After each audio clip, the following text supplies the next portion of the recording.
everybody. Good morning, good afternoon, good evening. It's me, Legal Vices, and this is Friday. This is the Friday stream. What do y'all think of that? We have a new intro. We have a couple new intros there, and we have a little bit of an outro that we're working on as well, because one of you amazing viewers who so far is remaining anonymous until I talk with him and see if he really wants to be known widely, but we've got a guy. I've got a guy now. There's a guy. You've noticed I've been doing the shorts and some clips. It's my guy. We got a guy going, and the guy has put together this. That's our new intro. What do you think? And for those of you that are like old school, that rocked with Legal Vices from the beginning, before I was the Lorax, when it was just Dr. Robotnik, you may remember this intro.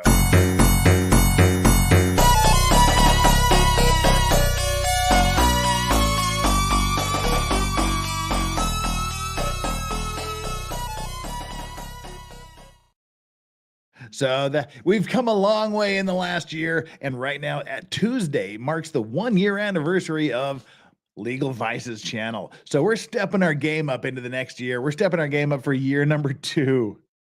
So yeah, we've got a guy. Our guy's doing some cool stuff with the shorts, with some of the short form videos and the intros and stuff like that. So we've got some cool stuff going. That's it. Just wanted to share that with you. Today is the launch of the brand new opening. I hope you liked it, because that's what we're going with, because I freaking love it. How are we all doing? Whatever, again, let's do the whole big good morning, good afternoon, good evening, good night, wherever you are, whatever you're doing, whoever you're doing it with, and however awesome it may or may not feel. It is me, Legal Vices, and we are here. It is Friday. It is time. I seem so happy because I'm stoked, because you got that to kind of driving beat, that random old rock stuff. We got it. Yeah, but barely into rock, but hey, you got to do what you got to do with free shit. With non-copyrighted stuff. So that's what we're working with for right now. Fiery Red Podcast, all you got was ads. Well, that sucks. That was pretty cool. I hope you got more than an ad for a minute there. So that's what we're going to be doing. That's our new intro. That's our new countdown. And we're going to be like the pee break stuff. We're going to be doing that. We got an outro in the works. We're going to be having fun with this. It's time. We're into our second year nearly. As of Tuesday, we'll be into our second year of Legal Vices. So we got to step our game up. I survived a year on YouTube, and we got to bring it on home. We got to bring this bitch on home and start doing stuff. Yeah, you better rewatch Fiery Red Podcast. It was like AC/DC, but it was DACA. Yeah, ads suck, but it pays my bills. Flux is breaking the cherry of the super chats for today. Flux coming in with these standard $5 super chat. And if you did not watch Flux's interview with Zachariah Anderson's sister, Zenith Anderson, make sure you go over to House of Flux, all one word, 2 X's, HOUSEOFFLUXX, and watch her interview with Zachariah Anderson's sister, Zenith Anderson. Solomon Anderson was in the chat. It was a great show. 2 girls just sitting around talking about a really crappy situation. Chat, what does Flux have to say? Flux has to say, Mocha Dick Poon, XOXO, fully adjustable, blow for freedom, pre-trial, loin fire. Had to add the loin fire. Yeah, you have to keep the loin fire now, Flux. Pants are prison.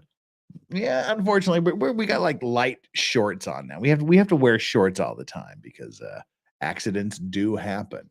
But Flux, thank you so much. And speaking of loin fire, the Loin Fire podcast or stream will be happening at 8 p.m. Mountain Time, which is 10 p.m.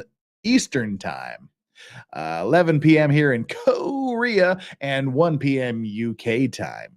That is where I will be on Danny on Direct's channel, and we will be reading the Chad Daybell Morm Prawn what do you want to call it, fanfic stuff that we read 2 pages of it the other day, and I know it got everybody hot and bothered. We're gonna be hitting that hard in just about 11 hours from now.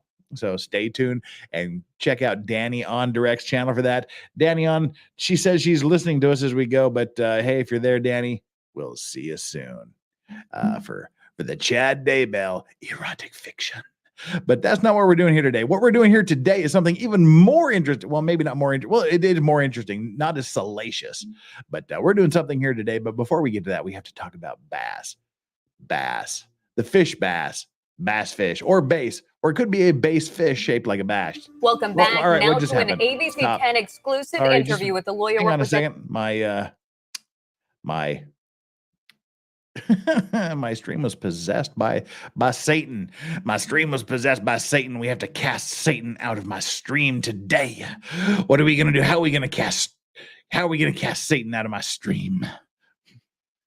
See, I started talking about bringing up these salacious things from the Chad Daybell, and then the demons possess my computer. There's only one way to get them out. Computer, get out, get out. Demon, get out of my computer. The power of Christ compels you. All right, let's just kind of get back to at least a modicum of normalcy. I'm just having fun today. It's Friday. It's the weekend. I feel so good. Televangelist Vices again. Yeah, we're doing good. Bass. What do you mean freaking boomer? What did I do now? I didn't do anything. We're not boomering. We're having a great time. It was Satan. Satan possessed my computer, but we drew Satan out through the power of Christ. It compelled Satan to come out of my computer. This is the good normal.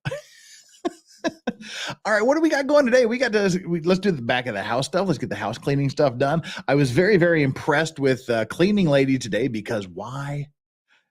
Nothing was wrong. Like my whole computer system wasn't all intercoursed to Hades and back again.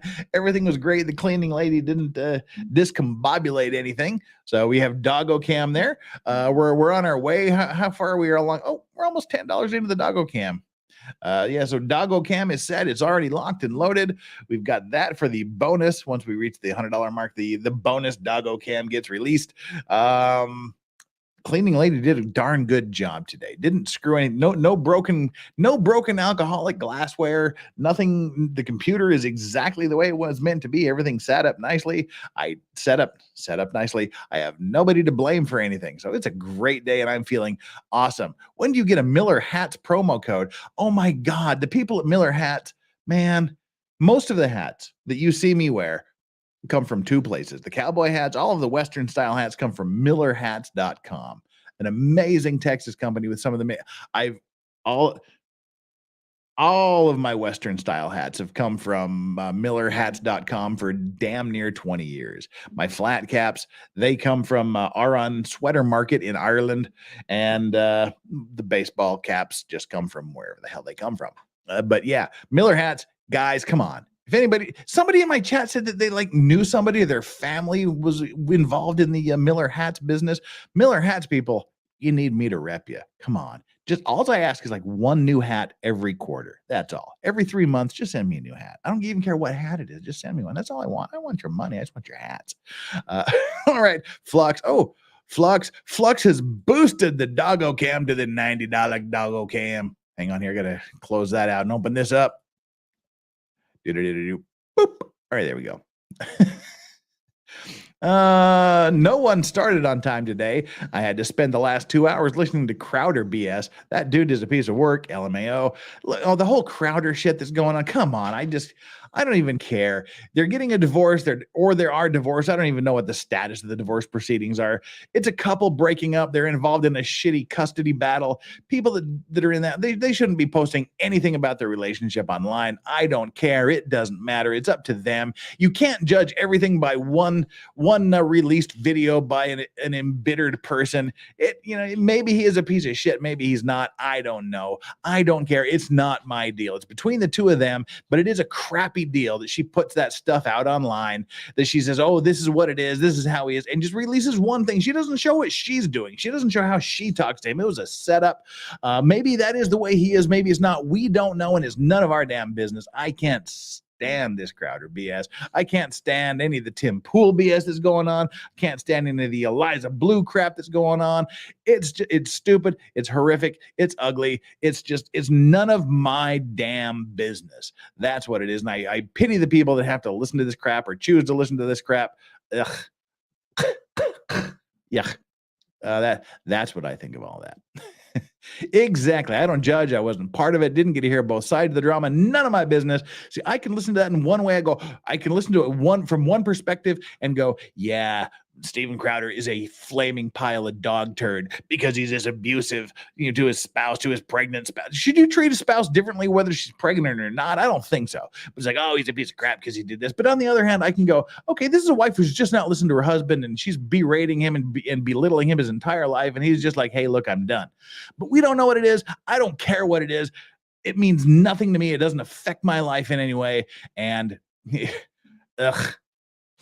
I steer clear of that crap, except for the little bit that I just talked about. Wolfman says, I pity the fool. Yeah, we bringing some Mr. T in.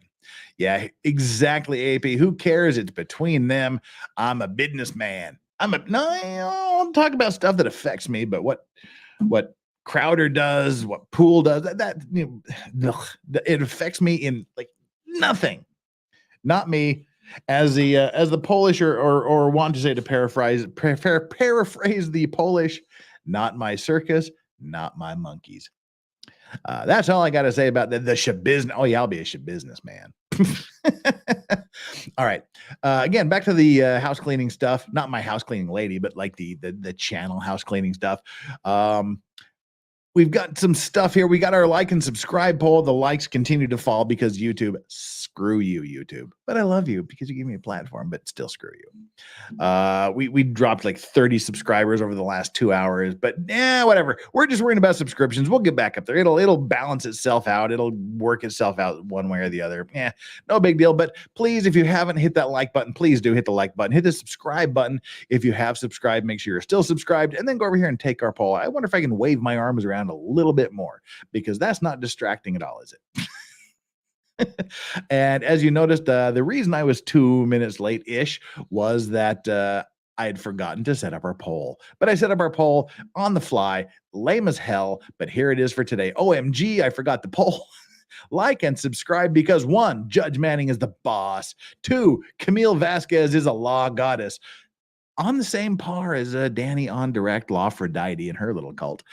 We have the cult of Camille Vasquez. She may be a minor deity. I'm not sure. Welcome back now to an ABC 10 exclusive. Stop it. The Satan possessed my computer again. All right. Our third choice, Manning and Vasquez. OMG. That was kind of lame. And of course, self-servingly, choice number 4, the Lorax is God tier. That's where we said, that's where we are. Fiery Red Podcast, who's been a member of the Legal Vices Clean and Sober membership level for 3 months, says, Vices, hello to everyone in chat. Happy Friday, all. Move is done and my studio is almost set up. Oh, cool. That is awesome. And our newest member, Sage Forensics. Sage Forensics, welcome. Welcome to the Clean and Sober crew. You are awesome. And we're going to be having a members only stream at some point. I'm not sure if it's going to be Saturday night or Sunday morning, but at some point we're going to be doing this. So stand by for this weekend. And the members only streams is where I just spend a couple of hours. We just talk. There's no topics. There's nothing. I just talk to you directly through the chat. It's pretty darn cool. Wow. Bass, I'm not sure I can read that super chat, but I'll try to disguise it as best I can so that we can avoid the evil YouTube censor-y people. Wow. Wait, where is that? Where'd that go? Oh, shoot. Bass 12, 13. I gotta go back like 5 minutes here. Scrolling. Keep that wheel a scrolling, rawhide. All right, here we go. Let's get these 2 super chats out of the way. Then we got to jump right into business because we got a lot of stuff to cover today. We've got to set up our 3x5 cards and our string, linking all of these people together. But here we go. Starting out again, Flux. We already did that one, but I love you so much, Flux. I'll read it again because it was damn funny. Mocha Dick Poon XOXO, fully adjustable, blow for freedom, pre-trial, loin fire. I had to add the loin fire. Pantar prison. I'll read it again. You get a twofer. A twofer. Bella Stella, bringing it as always. Oh my gosh, Bella Stella, you are so freaking generous. You are amazing. You are awesome. You are one of the most amazing people out there. as is every single person that is in the Vice Squad chat. But thank you so much for this ridiculously generous super chat. You are appreciated. Happy Friday, Strawberry Yoda. We are so close to Strawberry Yoda right now because of your generosity and Bass. The Cosby Show featuring flexible. You can all read that for yourself. I can't say it any clearer than that. Get it off. All right, there you go. Whew, all right, there we are. And wow, because of all of those super chats right. Oh, yeah, rip to Jerry Springer. Yeah, rip to him. He had the audacity to keel over during my stream yesterday. All right, where are we on Doggo Cam? Oh my gosh, we are like right there. We are like this far away. $20 to Doggo Cam. How great is that we get our little bonus Doggo release straight out of the gate? Cry havoc and let's slip the dogs of war. Okay, I have a story. Oh, here we are $2 away from Doggo Cam with this, by the way. Wolfram says, cry havoc and let slips the dog of war. I had a law professor. He wrote a book called To Chain the Dogs of War, and the whole takeaway from that is the president of the United States does not have the authority to declare war. And that's essentially what this book was. This book, Let's Slip the Dogs of War. It was our textbook, of course, because that's what you do in law school. You pay a bajillion freaking dollars to go to law school, and then you go to law school, and then you pay a bajillion dollars for your classes. And then once you get to your classes, your professor says, "Oh, by the way, there's a $500 textbook written by that professor, so you have to buy that book."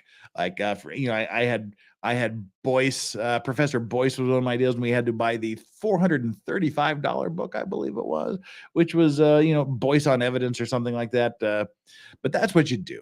Yes, Congress declares war. The president, and that was the deal with my professor who wrote the book to chain the dogs of war, not let slip the dogs of war. To Chain the Dogs of War was the title of the book.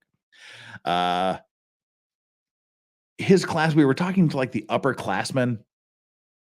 And we're like, how do we pass his test? What do we do? He's like, dude, you read it. Well, you should have read his book. You probably didn't, but you should have. But just on the final exam, as many times as possible, find different ways of saying the president does not have the power to declare war, and you'll get an A. And he was not wrong. He was not wrong. All right, so that's that little thing there. All right, so I think we're good. I mean, we were way past Doggo Cam here, and we just started.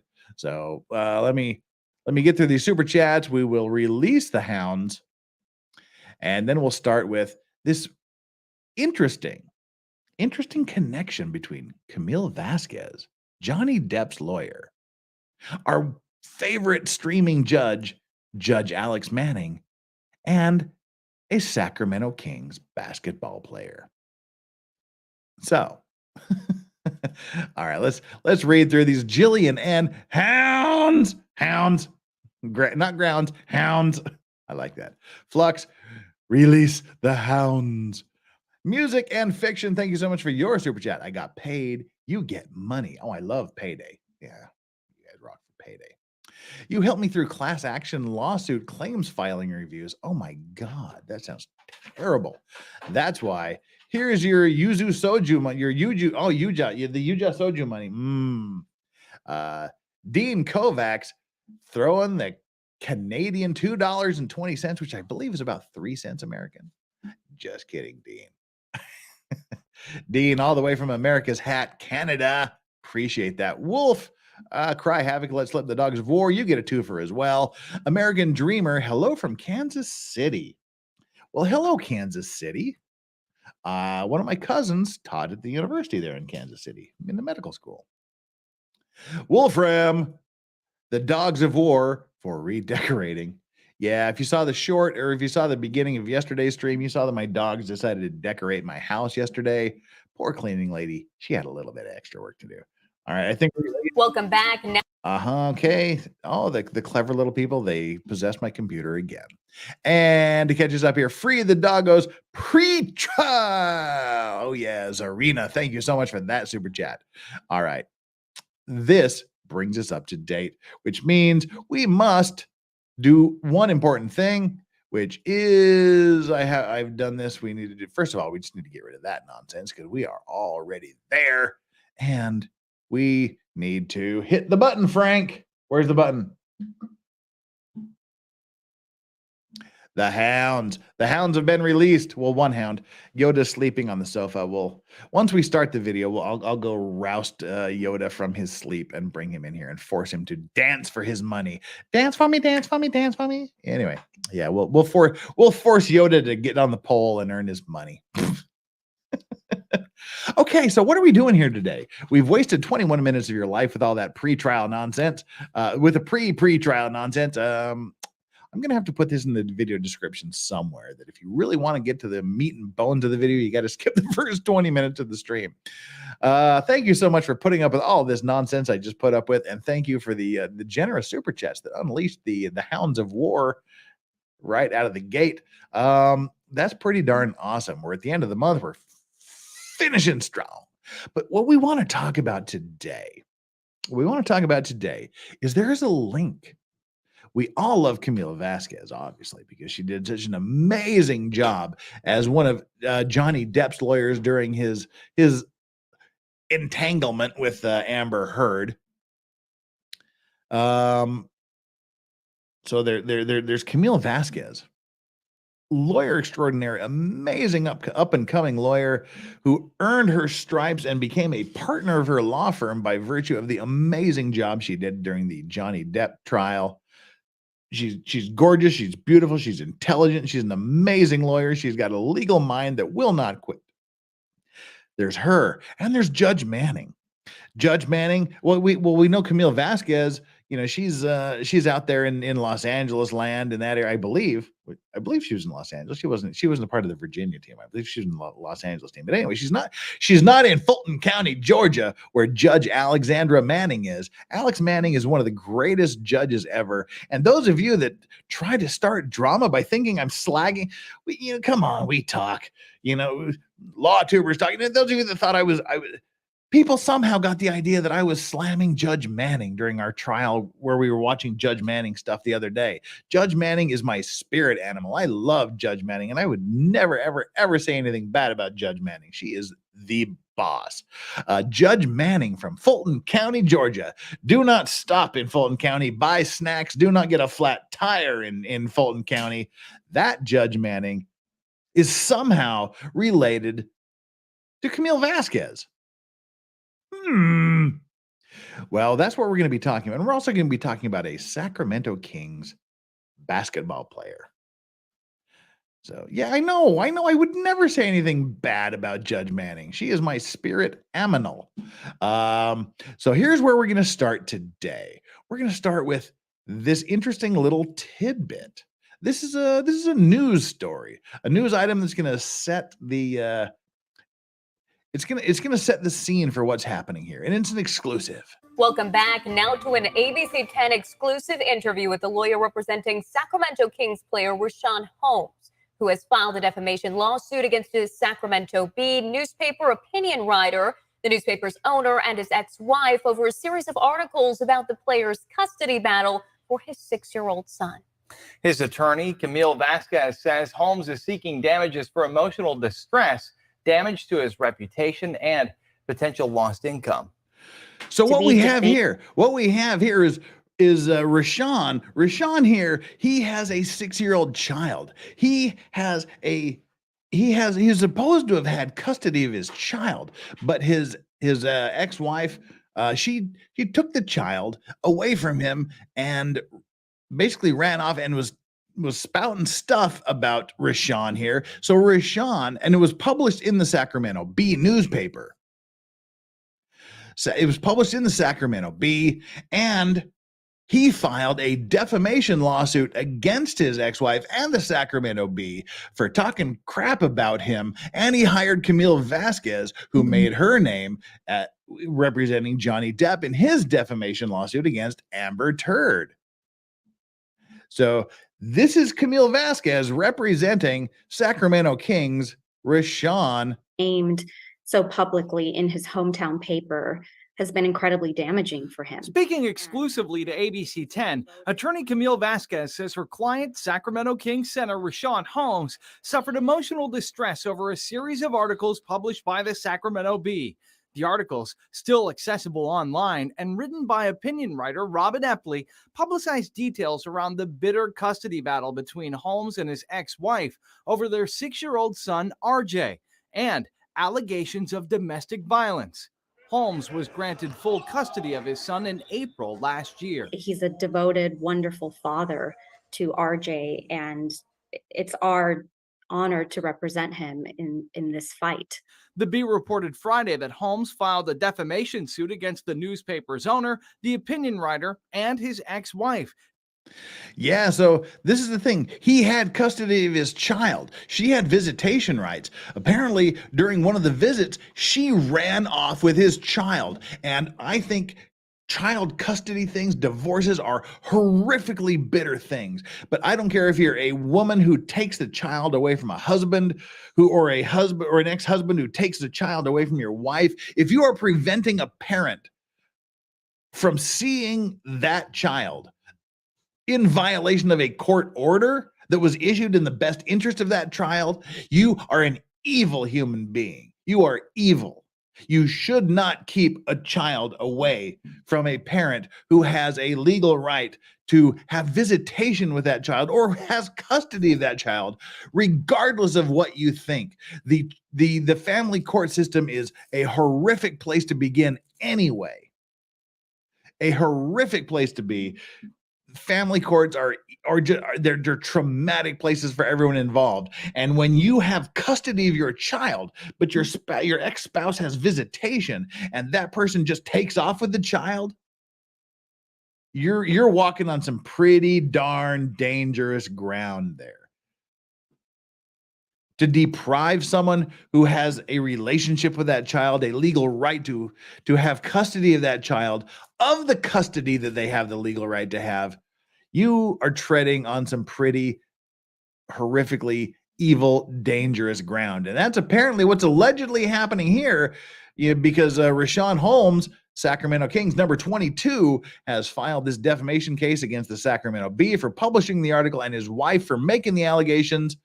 That's where we're sitting with this case right now. Seeking punitive and other damages, accusing the Bee and Epley of, quote, clinging to and cashing in on a false narrative steeped in harmful racial stereotypes in the face of mounting evidence that their chosen narrative was untrue. Multiple court filings that were readily accessible to Ms. Epley and the Sacramento Bee, and evidence to the contrary that said Mr. Holmes had never engaged in child or domestic abuse. Vasquez gained fame after representing Johnny Depp in his defamation case against his ex-wife, Amber Heard.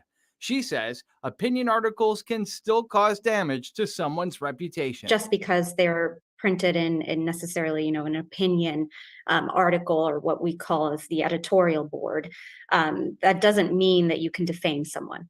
Right.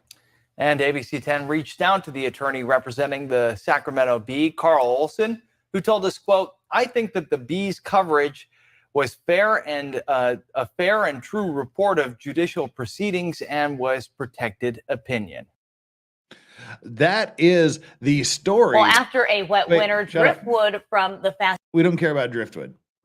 So yeah, Sacramento Kings player Rashawn Holmes is suing a Sacramento Bee reporter, the newspaper's owner, and his ex-wife for defamation after articles about their custody battle were published online. And this is the same thing we were talking about with Crowder in this. Do not bring this shit into the public opinion. It has nothing to do with the public. You, me, the person down the street have nothing to do with their personal custody battle. Do not bring this stuff into the open. Elephant, nice to see you here. This is a really, really horrible thing to do, to air your dirty laundry in public. I could go on for hours about this, but I don't want to. But it's a horrifically thing. And that is the one thing that I am so happy about my divorce was that we did it very, very friendly. We did it very, very amicably, and everything we did was to make sure that my son knew that even though we didn't particularly care for each other, that we both loved him. He has 2 parents. Other people have 1 house. He's got 2 houses. That kind of a thing. We took care of him, and I'm so grateful to my ex-wife for that. At least we had that. There was none of this public airing of dirty laundry and accusations and bullcrap. Ugh. The complaint alleges reporter and his ex-wife were clinging to and cashing in, as they said, on false narratives steeped in harmful racial stereotypes by writing and publishing articles about their custody battles and implying he abused his then-wife, Alexis Holmes. The 28-page complaint filed by Camille Vasquez from Brown Rudnick LLP, who represented Johnny Depp in his case against Amber Heard, alleges the 5 articles publicized the false narrative of abuse and caused undeserved emotional and financial harm, which Rashawn Holmes seeks compensation, for which Rashawn Holmes seeks recompense in this action. I'll get it right. The articles are all filed under the opinion and commentary section, and that's what they're going to rely on. Oh, we're not reporting it as fact. We're just talking about it as opinion, and they're going to try to hide behind that. We'll see if it works. Camille is on the case. And they're working together to use that narrative to benefit themselves. Rashad Holmes and Alexis Holmes finalized their divorce in 2019 and opted to co-parent their 6-year-old son, getting the court involved to work out school, visitation, child support, and alimony payments, according to the lawsuit. The complaint goes on to allege that Alexis Holmes became furious and physically attacked Rashawn Holmes after finding out he was dating someone else. You're divorced. How often does this happen? You get divorced, you move on with your life. The other person's still clinging on to it. And you say, I'm dating someone else. Your ex, who you are no longer legally married to or involved in, is getting all jealous and crap because you're moving on with your life and having fun and enjoying something and having a wonderful, meaningful relationship, and then resorts to this bullshit. Assuming it is bullshit, allegedly. So yeah, he's moved on and he's dating someone else, and apparently she can't handle it, according to the allegations. So he then makes the attempt to change custody arrangements in May 2021, alleging Alexis Holmes was not following the agreements previously approved. And after additional visits to the court from 21 to February 2022, Alex Holmes filed for a domestic violence restraining order. She filed for a restraining order, a temporary protective order against him, a TPO, which the complaint said was ultimately rejected by the Los Angeles Superior Court, and he was later awarded full custody of their son. However, what happened next was she apparently took off with the child. She took off with the child in violation of these court orders. He's in Los Angeles. They're off in Los Angeles. Gets the court order. He has full custody of his son. She has visitation, but he has full legal custody. She gets the visitation and she takes off. And she prevents him from seeing their child, although he was legally awarded sole custody of that child. So, what happens next? Well, where did she run to? Where did she run off to? Well, if you guessed Fulton County, Georgia, you are absolutely correct. She ran off to Fulton County, Georgia with the child. And that is where we bring in Judge Manning. Yes, she ran away to Fulton County, Georgia with the child.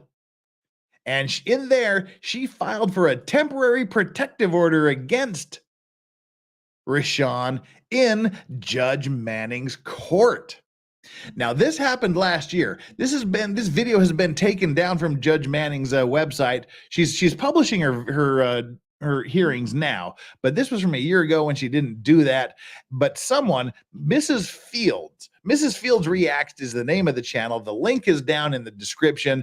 Go to Mrs. Fields Reacts and subscribe to her channel. I'm assuming it's a her because it's Mrs. Fields and there's a female person's picture in the thumbnail.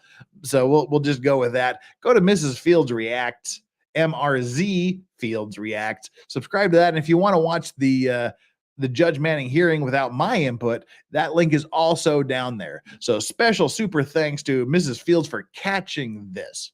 Mrs. Fields Reacts caught this and uploaded it the other day. And this is what happens when the lady comes into Judge Manning's courtroom with her TPO, her temporary protective order. This is both hilarious in some respects and just tear-jerking. I mean, just sad in some other respects. So what we're going to do now is we're going to jump into this. While this starts out, I'm going to rustle up the dogs and force them to perform for you all. But before we do that, of course, it is the Whiskey Minute. The Whiskey Minute today is one of my favorite whiskeys, Glenmorangie 18. The Glenmorangie 18 is one of my desert island whiskeys. My absolute desert island whiskey is Glenmorangie Signet. Glenmorangie 18-year single malt Scotch is very, very close behind on that. Those of you that think that Johnny Walker Blue is the end-all be-all of whiskey because it's expensive, wrong. Comparably priced, the Glenmorangie 18, well, it's actually about half the price of Johnny Walker Blue. I have done so many head-to-head taste tests with Johnny Walker Blue and Glenmorangie 18, and to this day, 100% of the people that have been involved in my blind taste tests of Glenmorangie 18 and Johnny Walker Blue, 100% of them have chosen Glenmorangie 18 over Johnny Walker Blue. Glenmorangie 18 is a super special whiskey that I just love. I mean, just on the nose, it's vanilla, orange. There's like citrus going on in the background. It is little hints of caramel, very, very rich and bold and fruity flavors. The palate is all vanilla and orange, kind of, and it's not a heavy alcohol. It's 18 years. It's 43%. But it doesn't taste extra alcohol-y. It's very, very nice. It's very, very rich. It's very, very smooth. I know a lot of whiskey aficionados hate the term smooth, but this is what it is. It just goes down so well and warm. But there's little tiny hints of chocolate, but bold citrus and vanilla flavors. What does this sell for? It depends on where you are. It's so hard to say because every country, every state has their own price range. But it's north of $100. I'd say between $100 and $150 in most places. But check if it's something you're interested in, check it out. It's my second favorite overall whiskey, second only to also Glenmorangie's Signet whiskey. That's our Whiskey Minute, and let's get on with today's temporary protective order hearing, we'll call it. So this is our big connection. Camille Vasquez is now representing Rashawn in the defamation lawsuit. And before all of this happened, he was in Judge Manning's courtroom. So let's check out Judge Manning's courtroom. Courtesy of Mrs. Fields Reacts. Go check her out. And boom, boom, boom, boom, boom, boom. Nope, we don't want that one. We want this one. There we go. Today, we have a legal battle between a lawyer and a pro se litigant. The pro se litigant is just not grasping how laws and procedures work despite That's how it usually being corrected multiple times. Watching the defendant's attorney legally battle the plaintiff is just hysterical. Aside from the entertainment between the plaintiff and the defendant's attorney, the reason behind the requested TPO alone makes a great hearing. Overall, this is a fantastic case that I had to share with you all. So without further ado, let's get into the video.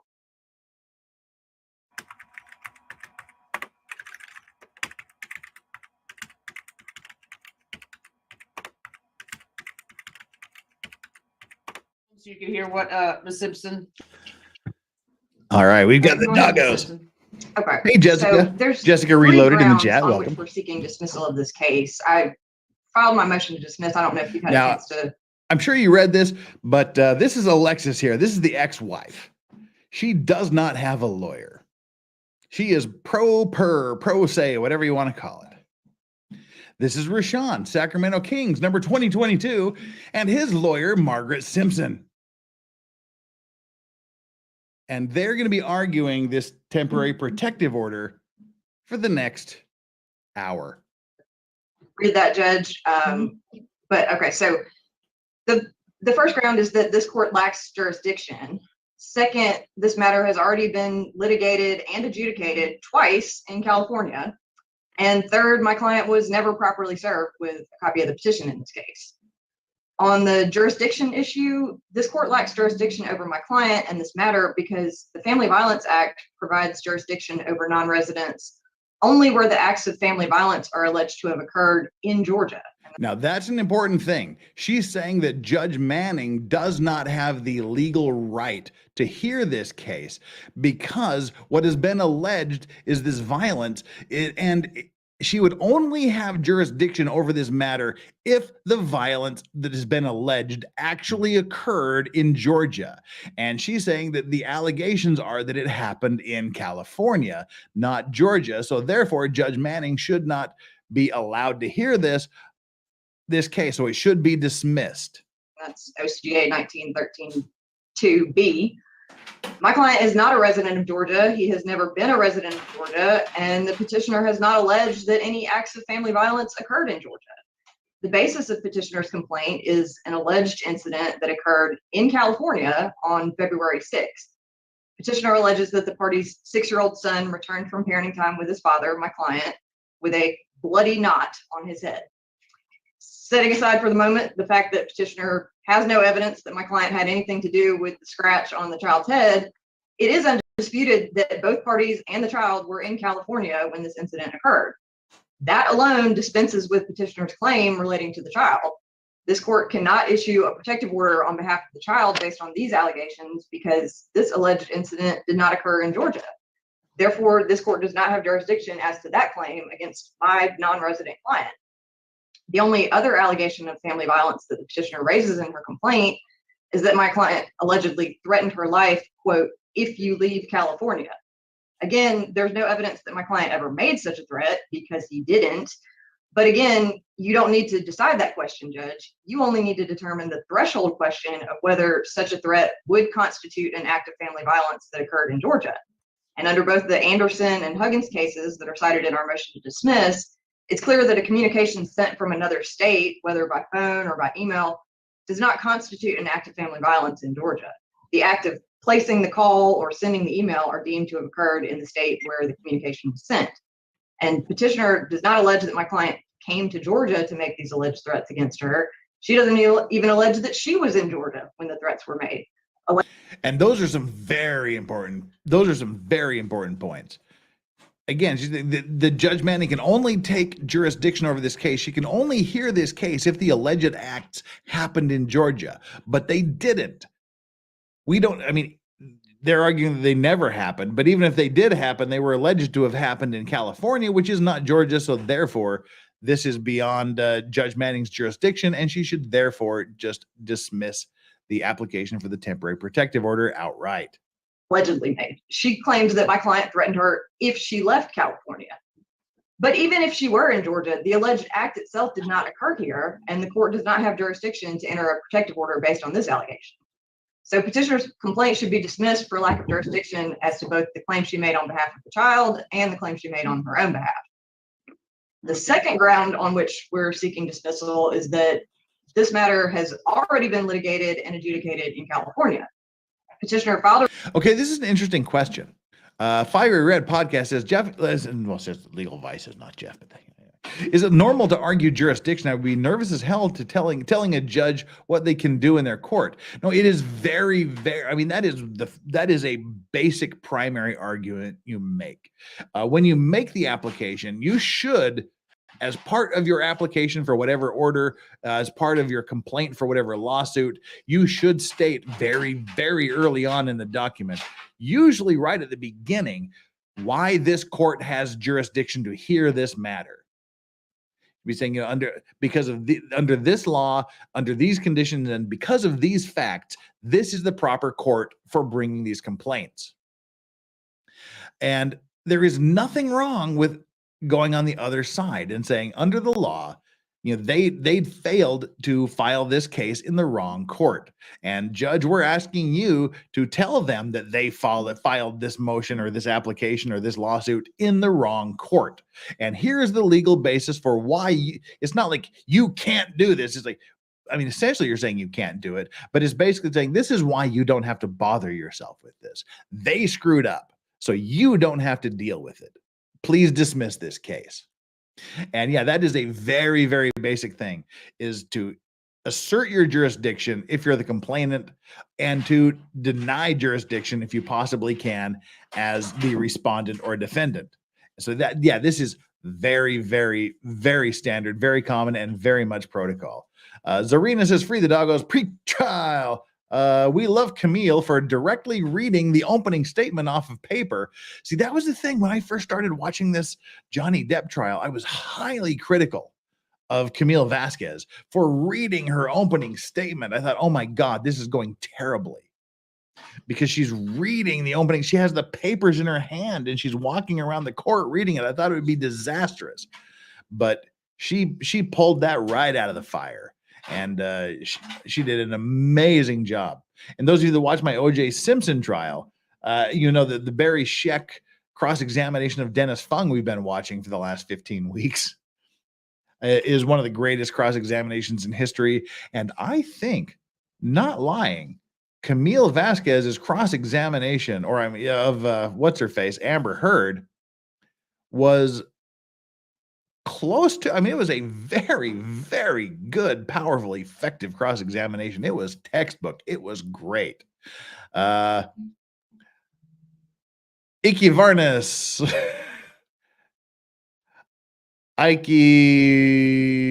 Naris, I know you told me once before, but I can't remember how to pronounce that, was about to go to bed, but now I see you on with Judge Manning. I think I'll get another beer and watch some pre-trial. This is not a pre-trial. This is a temporary protective order application, but stick around. Unhung hero, divorce is messy, especially when you're a public figure. 0 out of 10 do not recommend. Absolutely. That's what I ranted about earlier. Thank you all of you for your super chats. Deeply, deeply appreciated. Porcelain Thunder said, wait, court does not have subject matter jurisdiction? Soft sit.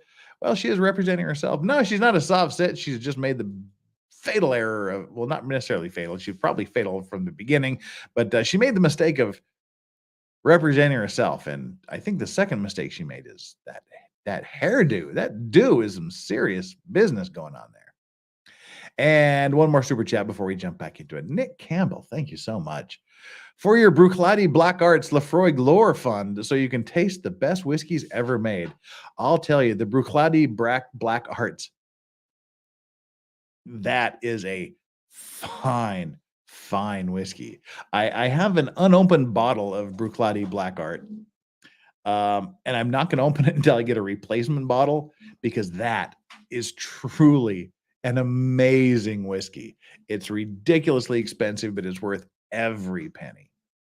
Yeah, the Bruichladdich Black Art, it tastes like warm alcoholic seawater. And then the story behind the Black Arts and where they keep the barrels right up against the side of the rick house where they store the whiskey barrels, so that the seawater is, the waves are crashing against it. So you get a lot of the salt and the seawateriness coming into the barrels. Oh my God, the Bruichladdich Black Arts is so fantastic. And I also have an unopened bottle of Lefroy Glore.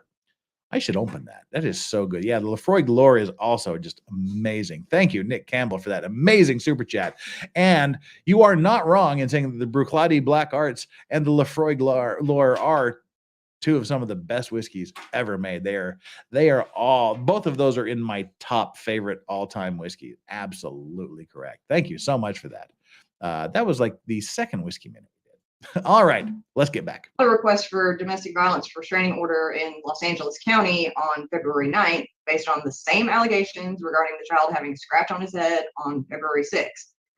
The Los Angeles court, where an ongoing custody case between the parties is currently pending, held a 2-day hearing on February 17th and 18th, and then dismissed petitioner's request for a restraining order, finding that she had not met her burden of proving her claims, the same claims that she's making here today.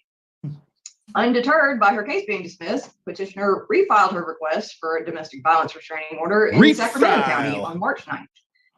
And again, alleging that the child returned from his father's house with a bloody knot on his head on February 6th. Again, this matter was heard over the course of 2 days on March Your Honor, I 24th and object. That's 30th not what by the Sacramento court, which found that it was not the proper. So, Ms. Holmes, when she argues, we'll let you respond. So if you're taking Okay, notes, because that's not true. okay. So, so what she's doing is making an argument. It's a motion. So this is just her. So it's not testimony on her behalf. She's just making an argument. So what she finishes, I see you're taking notes. Then you can respond to her motion. How about that? Yes, yes, Your Honor. I'm sorry. Okay. Yeah. No, it's okay. Go ahead, Ms. And see, Alexis here, she is way out of her league. She's way out of her depth. She doesn't have a lawyer to tell her just to shut the hell up. And Judge Manning is being very, very courteous with her. Very, very kind. Very, very forgiving of her inexpertise, non-expertise about how and what objections to make and whatnot. I mean, objections that's just not true. That's not a real objection. But Judge Manning is indulging her and being very, very kind to her in this. Judge Manning could have lit her the F up, but she didn't. So kudos to Judge Manning for that, for being a little bit understanding. Ms. Simpson. So this matter was heard over the course of 2 days on March 24th and 30th by the Sacramento court, which found that it was not the proper venue to hear the petitioner's claims given the pending custody case in Los Angeles. Petitioner now brings her claim for the third time, again in an improper venue. And because this case has already been decided on the merits by the Los Angeles court, and the Sacramento court has confirmed that Los Angeles was the proper forum to make that decision, res judicata and judicial estoppel bar this court from retrying this matter and second-guessing those decisions. Okay, and this is the second argument. One, she's saying, Judge Manning, you don't have to worry about this because it doesn't meet the legal requirements necessary for this case to be brought in Georgia. And two, the California courts have already ruled on this. They've already decided this. They've already issued their order. You don't have to second-guess them. You don't have to go back and revisit this order. You don't have to look at it again. It's res judicata. It's already been decided by law. So that's the second round of attack. Therefore, petitioner's claim must be dismissed. Finally, this case should be dismissed because my client has never been served with a copy of petitioner's petition. And there you go. This is the other thing. You have to be legally and properly served with the lawsuit, with the petition, with the application, whatever it is, whatever legal document there is, you have to be properly served. And she's just saying it would never happen. She's saying Alexis didn't go through the proper steps of having this served in a legal manner. You know, you've seen in the movies where they just run up on them and like go, hey, it's Caesar, Little Caesar's Pizza. Here's your pizza. And they go, oh, pizza, really? They open their, you're served. That kind of thing. Service is important. It is a literal requirement that you have to be properly served. And she's saying Alexis did not properly serve him with this. So therefore, you have to dismiss it because she didn't go about informing Rashawn properly of this TPO thing. Alexis, she'll try to explain that a little bit later. She doesn't do the greatest job, but she tries.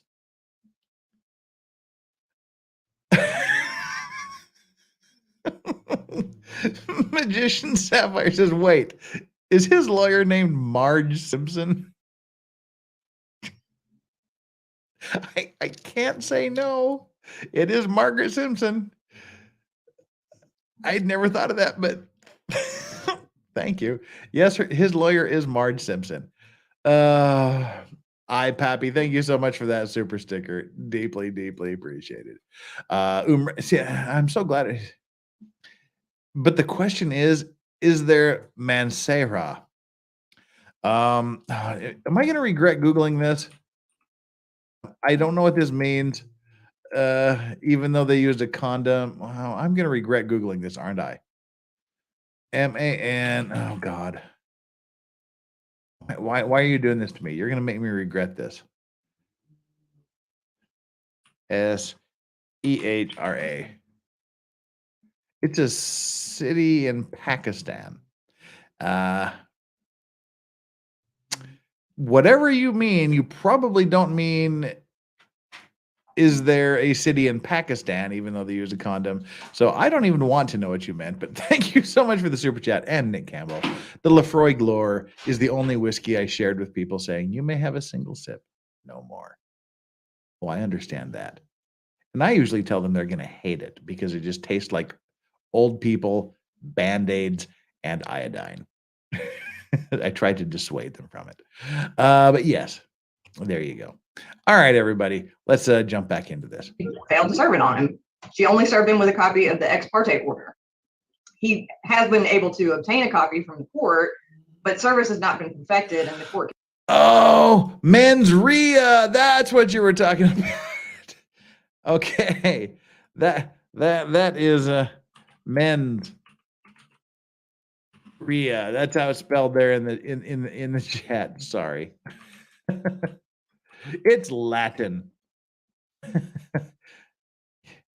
Sorry about that. Yeah, the mens rea.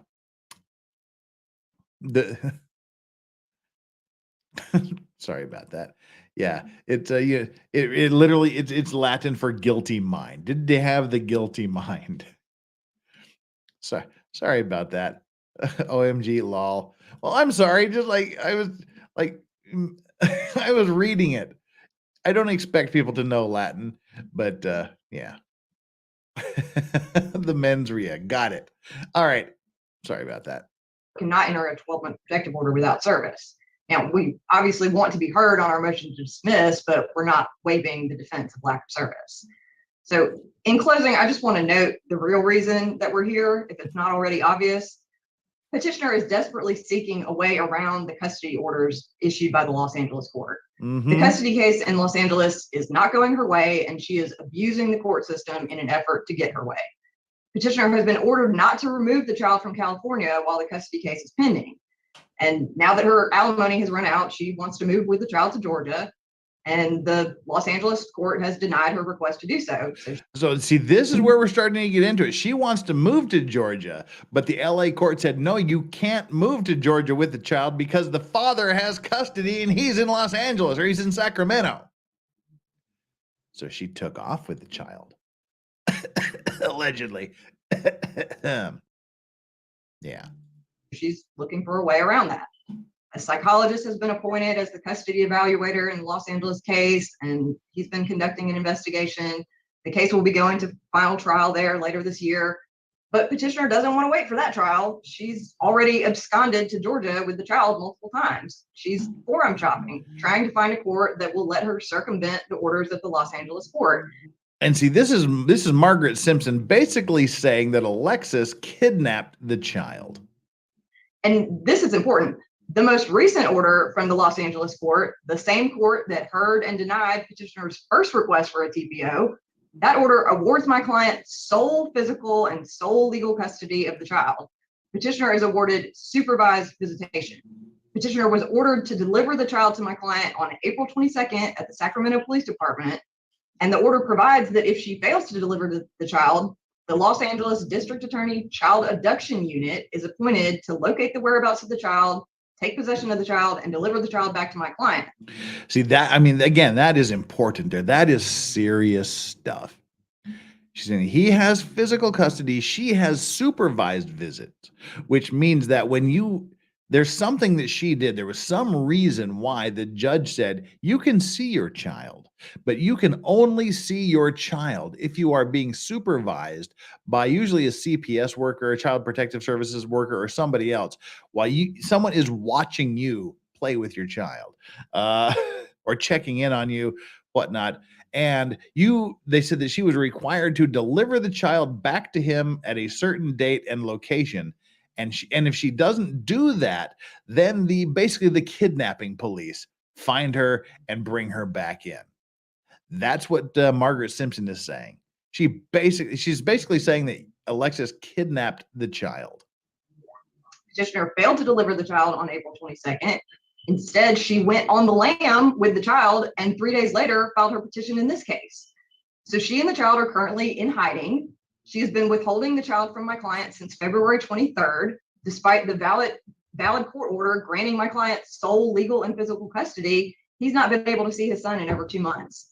So we're asking this court to issue an order domesticating the April 22nd California order, a certified copy of which was filed along with our motion to dismiss, so that my client can work with law enforcement here to retrieve his son. And so more court and law enforcement resources will have to be devoted to this, all because petitioner wants to keep the party's child away from his father and is trying to pit one court against another so that she can get away with that. We're asking that her case be dismissed and that petitioner be ordered to pay all of the attorney's fees that my client has been forced to incur in defending against petitioner's latest attempt to evade the California court orders. And we're asking for those under both 1913-4A10 and 915-14. Ms. Holmes, now it's your turn to respond to her motion. Okay. And here she is hand holding Alexis again. Go, okay, now you can open your trap and say what you have to say. And looking at this little smile on her face, she's locked and loaded and ready to start talking. So this isn't you making your case. This is you responding to her motion of the orders in California and things like that. Go ahead. Yes. And I will also attach the additional evidence. First, I wanted to say that the things that she is saying is definitely hearsay. I have spoken to all law enforcement in Sacramento. I have spoken to the child abduction unit in Los Angeles. I would like to start by saying I would never relitigate the same issue. February, the violence that happened on February 6th, when I immediately came here, my ex-husband has manic issues of violence. He is known to be violent, and I have a history of him being violent. On February 6th, when he harmed our son, I told the Sacramento police that we were fearful because he has broken into my house and abused me before. I said that we were fearful, and that's also provided in the police report from even 2017 that I sent in evidence. The police told me that it was okay. That Objection to hearsay, Your Honor. I can't hear what I have a police. And she's great. Marge Simpson, she is great with her objections. She's in there, she's feisty, and she's yelling these objections because she knows that if she doesn't aggressively object to these things, if she says objection, Alexis ain't stopping. She's going to keep on rambling. So Marge Simpson does an amazing job of making these objections hard, fast, and furiously. Right. Fluxa, she's just saying all the good buzzwords, pretty much. Report. And okay, so hold on. Okay, so what you need to respond to is like her motion. It's okay. It's not testimony about anything that's happened, so I can't hear anything else anybody else said. Okay. So when we were transferred, we came from California to Georgia on the 6th, and then we're made to come back. DFAX was even contacted. He contacted me and told me if I didn't return back to California, he was going to find a way to take RJ and have somebody harm me. We came back and then we litigated. See, she's just throwing this shit out there. You know, he would have someone come and harm me. Where's the evidence? And that's not even what you're supposed to be talking about.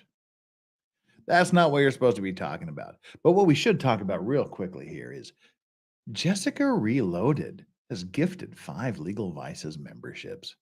If you were one of the amazing people that got a gifted Legal Vices membership from the even more amazing Jessica Reloaded, give her a thanks if you haven't already done so.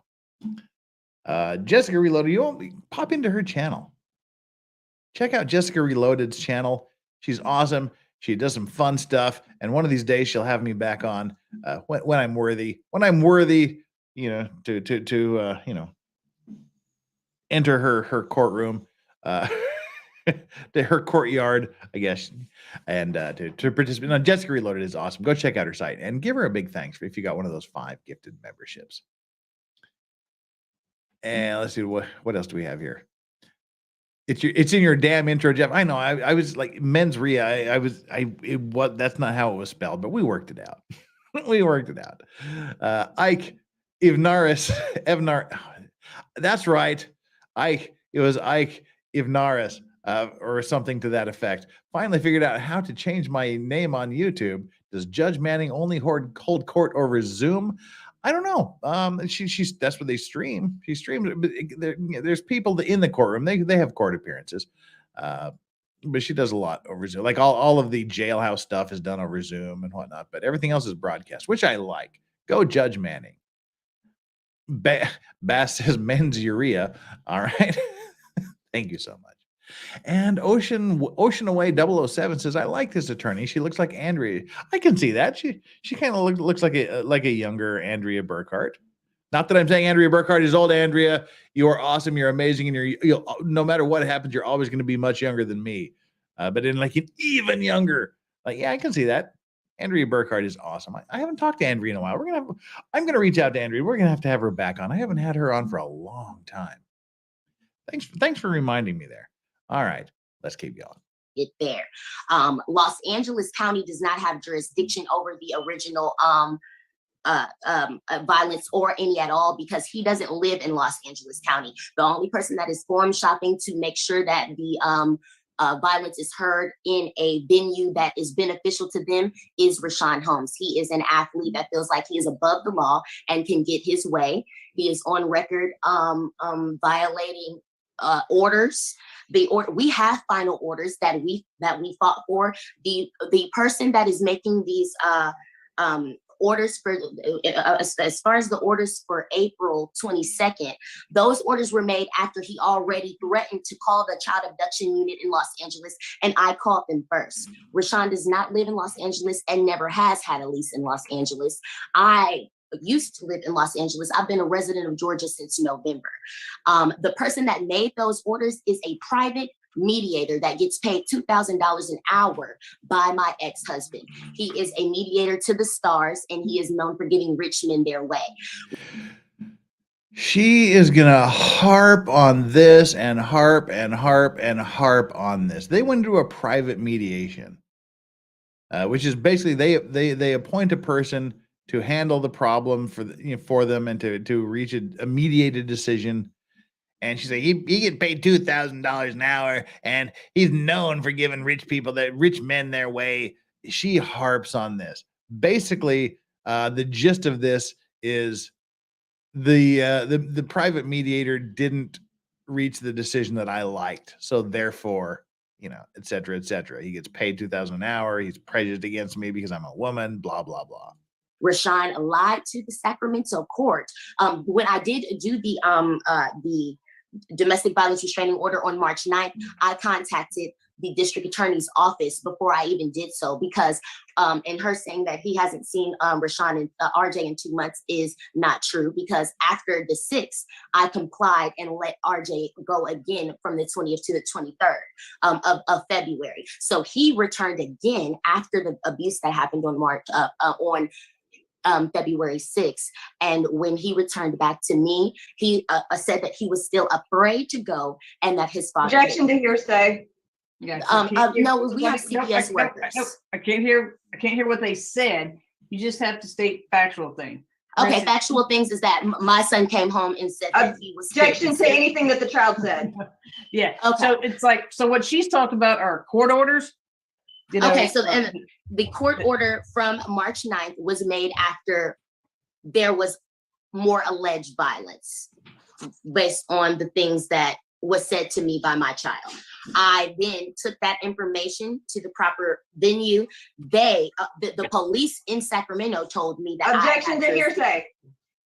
All right. So I like her aggressive. I can't hear what the police said. Okay, yes, but I have. Ordinarily, if you're dealing with a rational person who understands legal procedure and whatnot, and they say objection, hearsay, the other person will shut up and listen to the judge make the ruling.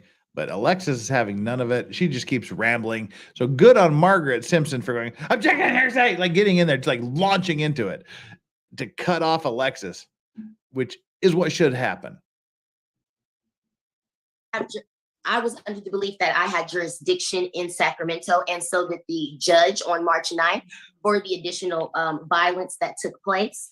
And they issued me a restraining order. This motion to dismiss is what he always does, because he has the money to get a lawyer and submit anything into the court. He tried to motion to dismiss the March 9th DVRO 3 times, and the judge exactly what we're doing now, and the judge dismissed it. When we did finally go to court on March 30th for extending the DVRO, he lied and told the Sacramento, Happy California birthday, court, Jay which is in our Liebgott. orders, that he does not live in Sacramento, even though that's where he currently is and that's where he was served. So forum shopping, in order to get the forum in your proper, where you want it to be heard, She doesn't know what the freak she's talking about. She's just spouting words. She's just throwing word salad. lied to the court and told them that you did not live in Sacramento, and you did. And so don't talk to him. I'm sorry. That's okay. And in order to 1 second. In order to 1 second. I'm sorry. Okay. So in an effort to continue. And where is she? She's got this weird pipe thing going on here. Okay. So in an effort. I mean, there's like this weird insulated pipe just hang. Anyway, it's not important. In an effort to continue to get his way. I'm sorry, I had to move around because my son was. In an effort to get his way, he is doing the same thing that he did in Sacramento because he just doesn't want the violence to be heard. So after March 30th, him and his family began attacking me in media, and we were told that it is totally okay for us to go back to our home in Georgia. We were only there on visitation purposes. After March 30th, after he lied and told the judge that he did not live in Los Angeles, we spoke to the California domestic violence advocate for the Secretary of State, and I filled out a good cause notification, and I filled out a safe at home program which is a domestic violence program in California, in order to make sure that I lawfully came back to my home in Georgia. We were in domestic violence shelter from March 30th. I even gave him the opportunity to meet with RJ, with a mediator, to speak about the things that RJ was saying about what happened to him. He refused. He is only interested in controlling me, controlling RJ, and controlling the situation. Also, the violence has taken place here. A defects worker came to speak to RJ separately, and this is about my 6-year-old saying that he is afraid. And if that wasn't the situation, then the defects worker wouldn't have issued us a safety plan. Also, the police, the Sandy Springs police and the Fulton County police were contacted. I showed them those orders, and the orders from a private mediator that is privately paid on a fiduciary in a fiduciary fashion by one party. Those are not orders by a superior court judge. That is not a superior court judge. I complained to the commissions on judicial performance, and I filled out a appellate and a motion to dissolve the stipulation. What we're in is a mediated stipulation by a hired mediator. Margaret Simpson is checked out. She's not even listening anymore. She's like, just listen. Even Judge Manning is probably over here playing Tetris. I mean, Judge Manning is raring to speak. And like I said, this hearing is equal parts humor, equal parts tragedy. But lest you think Judge Manning is disinterested, she gets uninterested later. I mean, she gets interested. She is interested. She just makes it clear that she's interested later. Neutral, who is not supposed to be making changes to our stipulation, as you see from the letter that I received from the judicial commissions of performance. He is not a judge. He is not a member of the bench, and he is not a member. And the orders that he creates are paid orders by $2,000 an hour. The stipulation, that is the only thing with the $2,000 to provide this. And he is blatantly, if I've done something wrong, it's because I'm just trying to protect our son, who says that he's afraid of you. He is actively lying in order to, I'm sorry. He is actively and purposely forum shopping in order to get out of each court. He lied to the Sacramento court to say, oh, I don't live here. And now here he is saying, oh, a superior court judge. If I called the Los Angeles court, and they know nothing about these orders. This is a mediator that is a mediator to the stars. He gets paid hourly by my ex-husband in order to give his way. If he stops giving his the mediator that made these orders about abduction, and this mediator has also done all different types of unlawful practices in order to give my ex-husband his way, because he is a rich athlete that feels like everything is supposed to go their way. Well, apparently it did go his way, and the court entered it. Oh my Lord. And I will say right here, absolutely, Rashawn is being an absolute amazing, awesome person. Just sitting there, listening to this, not saying anything, not interrupting, not being an asshole. He's just listening. He's dealing with it, and he's waiting for his attorney to do things. He's paying attention to his attorney. He's letting his attorney speak. Rashawn is being a top-notch dude right now. I have been in compliance with everything. We have been divorced since 2019. I have been in compliance with everything that lawfully that I was supposed to do. I would never do anything unlawful, because except for kidnapping your child, allegedly. To fight in court. He does. What I'm saying is true and provable down to each letter with a piece of evidence. I wasn't able to provide all the evidence this morning. I was planning on doing all of that before the 13th, but to say that all right, see, there we go. I can prove everything down to the letter with evidence. Well, I didn't bring the evidence with me, but I can.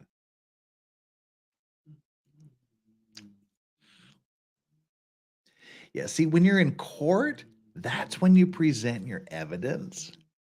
So to say I have all this evidence and I could have brought it, but I didn't, that's not how it works, Alexis. The violence didn't happen in Georgia. It absolutely has. He and his family members are on a line actively threatening me, showing guns. And I have text messages of him threatening my life the day that I served him. I served him. And he was served to the best of my ability. Okay. Right there. I served him. He was served to the best of my ability. No, they literally have people that work with the courts that their job title is process server. That I did that for a while in law school. I served people with papers. Yeah, they literally have people, that's their job, is to serve. So it's I served him to the best of my ability. Well, to the best of your ability doesn't necessarily mean that you legally served him, that you served him within the legal requirements for service. So yeah, I served him to the best of my ability. That does not mean he was legally served, my lady. I served the document that I received after our hearing on Monday. I also checked with domestic violence advocacy here just to make sure that what I'm doing cannot be considered forum shopping, because that's not something that I would ever want to do. He is the one that now provided evidence saying that this superior court judge ordered, the Los Angeles Superior Court knows nothing about the orders that the mediator Thomas Trent Lewis has issued. Thomas Trent Lewis is not a member of the bench, and the orders that he has created, he is a neutral hired by a law firm. So this says that Judge Lewis is retired. He is retired. He is not a judge. Well, so I mean, you can tell by my accent, I'm not a California lawyer, and don't This is where Judge Manning starts to get a little bit testy with Alexis. It's like, as you can tell by my accent, I'm not a California lawyer. Judge Manning has kind of reached the end of her rope at this point, and the most awesome, amazing streaming judge ever, my spirit animal, Judge Manning, is gonna start opening up a little bit here. Judge Lewis is retired. He is So it's a retired. He retired is not a judge. judge. But so I mean, you can tell by my accent, I'm not a California lawyer and don't think I practice law in California. Wouldn't even try to practice law in California. But I will tell you that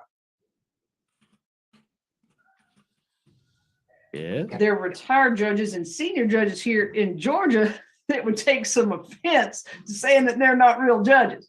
So yeah, I like what Ms. Fields react here. Says probably not the smartest idea to come to court and offend a judge.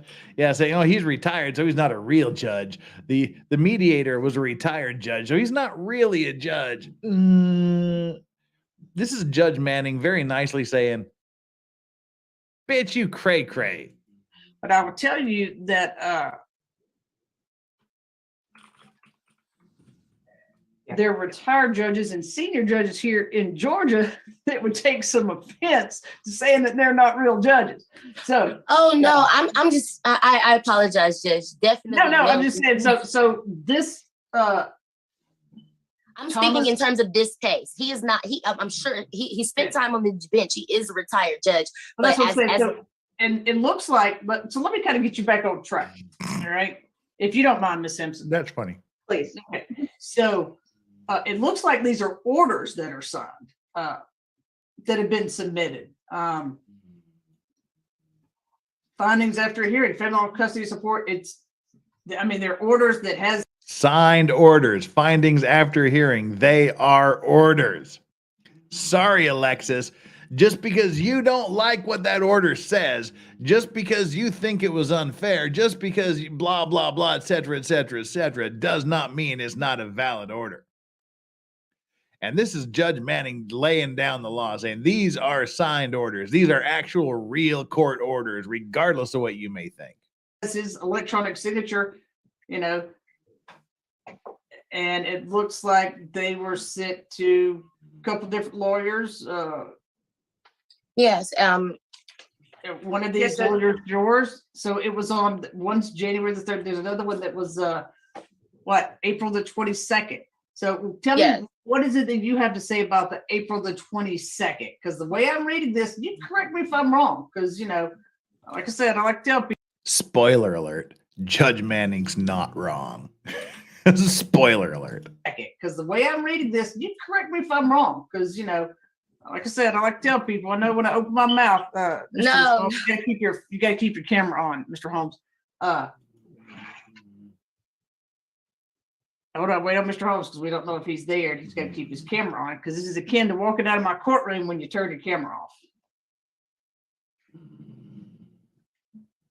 off. Your Honor, I don't know what's going on with my camera. I'm still here. Did you get a phone call? Sometimes you got to. No, ma'am. I went on mute and the video cut off, and I'm hitting to start the video now, and it's not starting. All right. Does it do that if I say ask to start video? There you go. Okay. All right. Thank you, ma'am. No, sir. That's fine. So, so I'm looking at this April 22nd order. Okay. Are you familiar with it? Yes. Okay. So it was electronically signed by Judge Lewis on April 22nd. And in here, okay, so this is where I'm kind of having some, because I can call out, I don't know what time it is out there, but I can call out there. It says, let's see. I want to make sure if you got it in your hand. Let's see. Now, this is important. This is Judge Manning going, now, I can call that California judge. I can get the judge on the line and get to the bottom of this. He said, I don't know what time it is out in California, but I can call, and we can get to the bottom of it right here. There's case number. You're the petitioner. Mr. Holmes is the respondent. Or plaintiff and defendant. So it says, respondent shall select 3 professionals and monitors to provide said names to you. You shall then choose 3 of those professionals and monitors that you may use for your visitation. So it looks like at some point, you're supposed to have supervised visits and pay supervisor. Right? I'm sorry, he's going to pay supervisor. So this was on the 22nd. Yes, and that was So this was, and it's signed by Judge Lewis. Okay, so hold on, back up. Wait, listen, go back. Sorry, these are all scanned in. Let me get back to. Oh, there it is. Okay, it's marked. All right. So findings after a hearing. There was a hearing. The hearing proceeded at April the. Let me share my screen so you can see where I'm at. No, Right, I can Flux. see. I know. I know what you're. Okay. So it says it was April the 21st at 8 a.m. Good for Judge Lewis getting up that early. I like it. All right. So 8 a.m. Let's see. Ms. O'Brien appeared at 8 a.m. on behalf of you. Filed a substitution of counsel because you said you wanted to. I guess that's pro se, but pro per. So you wanted to represent yourself. So there's modification, custody and parenting time. Here it said that sole legal and sole physical custody was awarded to Mr. Holmes. Yes. That's the end right there, as far as I'm concerned. In California, in the court order, Rashawn was awarded full physical and legal custody of the child. And she says, yes.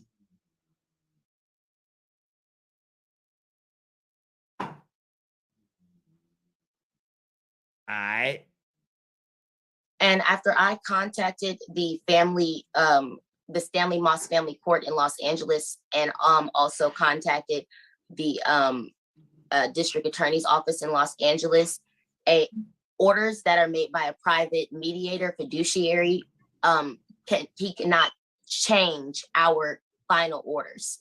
They are supposed to be a neutral, and he does not have. This is a court order. So I mean, like I said, I wasn't there. It says this is a court order. So that was a hearing. And that. Yeah, and Judge Manning is like, what don't you get here? This is a court order. There was a hearing. Shit happened. Shit was written down. Shit was signed off on. What am I missing here? You better explain to me, Alexis, what I'm missing here. And yeah, Fiery Red Podcast, as it gets worse, folks. B. Jefferson said literally kidnapping. Yeah, this is the humorous part. This is the funny part of these proceedings. It gets bad later. It gets bad. We're halfway through. It gets really unpleasant by the end. Bass, thank you so much for the super chat. Says she sounds like an Oompa Loompa. Oompa Loompa Doompa Dee Doo. I've got another Manning for you. What do you get when you... I'm sorry. Ellie Fan says, someone call her a wambulance. Right. He's a bench player, but has decent stats with his 8-minute average game time. If you make it to the NBA, as far as I'm concerned, you're an NBA superstar. You're an NBA star if you get to the NBA. Because not many people get there. Wolfram, I hope this ends with the police pounding on Alexis's door. Stand by for the ending. And Uxla, UK, LSA. Jeff, as someone who has lived through this, please kill me now. This is painful. No, seriously, family court, these divorce proceedings, custody proceedings, the family-related TPOs, they are brutal and demoralizing. Private Joker, says John Gray. Yeah, these proceedings they're just demoralizing for people. All right, we got some serious dog snoring going on over here. Was made, and it's because, and mind you, the defendant does pay Judge Lewis, and the night before that happened, I made them aware that we were in a domestic violence shelter and how we were being treated was unfair, and I will be alerting the presiding judge that presides over this stipulation. This is so stupid. I have to read it. Read by nature. Oompa loompa doompa dee day. Don't stick your dick in crazy cray cray. That was so stupid. I had to read it. That was pretty awesome. Because everything that is put in our stipulation, and if there are changes made, is supposed to go through the actual Stanley Moss Family Court. When we have Zoom court, they're similar to meetings. So that was his attempt to, the night before, I emailed them and told them that we were in a domestic violence shelter, and that I was still being threatened, because of course the defendant is not going to say what he's been doing. And even down to the violence that took place with our son. This is Judge Manning trying to control herself. He's like accusing ongoing violence, accusing putting him in a shelter, accusing of violence towards the child. And Judge Manning's like, whoa, time this shit out here. This is Judge Manning trying to scold her while retaining her composure. What he's been doing. And even down to the violence that took place with our son. Let me see what's so. I don't know what kind of athlete he is. I don't care. Good on you, Judge. Man, I don't know if she knows him or not, but she says she doesn't know who the hell he is or what kind of athlete he is. She doesn't care. She's about the law. Judge Manning is about the law, and she doesn't give a shit about fame, fortune, money, whatever. So don't bring it up, Alexis. This is where this is going. I don't know what kind of athlete he is. I don't care. I don't care. But really that was his attempt. I don't care. Famous, I'm famous. I'm a big deal. In Atlanta, I'm a big deal. I love Manning. This is a Manning rant. Stand by for Manning rant. She's going to rant about how big a deal she is and how little she cares about people and their status. I love this. This is a good Judge Manning rant right here. Yes, I don't care. Famous, I'm famous. I'm a big deal. In Atlanta, I'm a big deal. Okay? So he ain't a big deal. Ain't nobody out here a big deal but me. I'm kind of a big deal. All right? I love yes. that. And once I guess he's hold on. He's probably tall, so he probably plays basketball. And I'm not impressed with that. I'll tell you why I'm not impressed with that, because I have played basketball longer than LeBron James, but it doesn't mean See, look at Margaret Simpson. She's like, I've been playing. Look at the reactions here. She's like, even Alexis is laughing. She's like, I've been playing basketball longer than LeBron James, and I'm still not. I still suck. I don't care. Even Alexis is laughing. Marge Simpson's laughing. Rashawn is laughing. She's like, I've been playing basketball longer than LeBron James has been alive. I guess he's probably tall, so he probably plays basketball. And I'm not impressed with that. I'll tell you why I'm not impressed with that, because I have played basketball longer than LeBron James, but it doesn't mean he's better than me. Okay? So bring LeBron out here and I'll whip you up too. And I play basketball. She's calling LeBron James out. I love Judge Manning. She's the best. She's like, I'm the big dick in town here. You bring LeBron out and I'll throw down with him. I mean, he's better than me. Okay. So bring LeBron out here and I'll whip you up too. And I played basketball longer than him. So don't mean he's better than me. Okay. So all that athlete stuff, I don't care. And I'm glad you said that, Your Honor, because honestly, we can't act like that aspect doesn't exist, because that is one of the reasons why I'm getting threatened. And that's one of the reasons why he wants to stay in private court, because once the violence. So I don't care. So don't worry about talking about money. I don't care. I don't care about that. I don't care who he is. And, I'll meet you on the basketball court with Holmes. I'll tell you. But I'm just telling you. She's telling me, I'll meet you on the basketball court, Holmes. And his name is Holmes, so that's kind of cool. I'll meet you on the basketball court. And even Rashawn is smiling at that. He respects the Manning. And she's joking, but she is serious as a fucking heart attack right now. She's joking, but she's very serious. I don't give a crap. Stop talking about this $2,000 an hour. Stop talking about judges taking bribes. Stop talking about the mediators to the stars. Care who he is, and I'll meet you on the basketball court with Holmes. I'll tell you. But I'm just telling you, okay? That's it. So I don't care about what I care about are these allegations of violence, and like Ms. Simpson had brought up, when has Mr. Holmes been to Georgia and commit? Because here's the thing, something has to have happened in Georgia. So when's Mr. Holmes been to Georgia? Okay, and this is going back to the argument that Rashawn's lawyer was making, that this violence, these alleged acts of violence had to have happened in Georgia. And this is Manning saying, okay, they have to happen here in Georgia. What happened in Georgia? Tell me what happened in Georgia. Here's the thing, something has to have happened in Georgia. So when's Mr. Holmes been to Georgia? And to been to Georgia and committed acts of violence. Yes, and what I'm going off of for that is I look to see it says does he have ties in Georgia? Does he work here? And did the violence happen in Georgia? He absolutely has threatened me. I've received the threatening here. But has he been to Georgia to threaten you?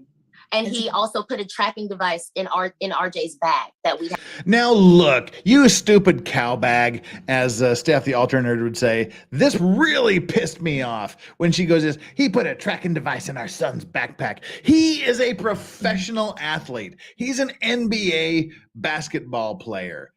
Those are the people that kidnappers would target. If my child was a minor at this point, if my child was going to school, if my child was 5 years old, I'm nobody. But I would put a fucking tracking device in my boy's backpack in case he was kidnapped, in case he got lost, in case of some shit like that. I wish to God there had been tracking devices back in the day when my son was growing up that were practical and could be just stuck in a backpack. Because I won't get into it now because it's not the time and place, but my son got lost once in a city of 5 million people when he was in elementary school. And I would have given anything on this goddamn planet for him to have had a tracking device in his backpack. Anything. So for Alexis to be using this idea that a professional basketball player has a tracking device in his son's backpack is some sort of nefarious thing against her, fuck you, Alexis. Seriously, that is some slimy, shitty bullshit you're pulling there. I mean, this pissed me off when I heard this the first time. That is some shitty, shitty stuff. And I probably just got myself demonetized for that rant, but I don't care. I wish to God I had been able to have a tracking device on my son for that 2 hours that he was missing.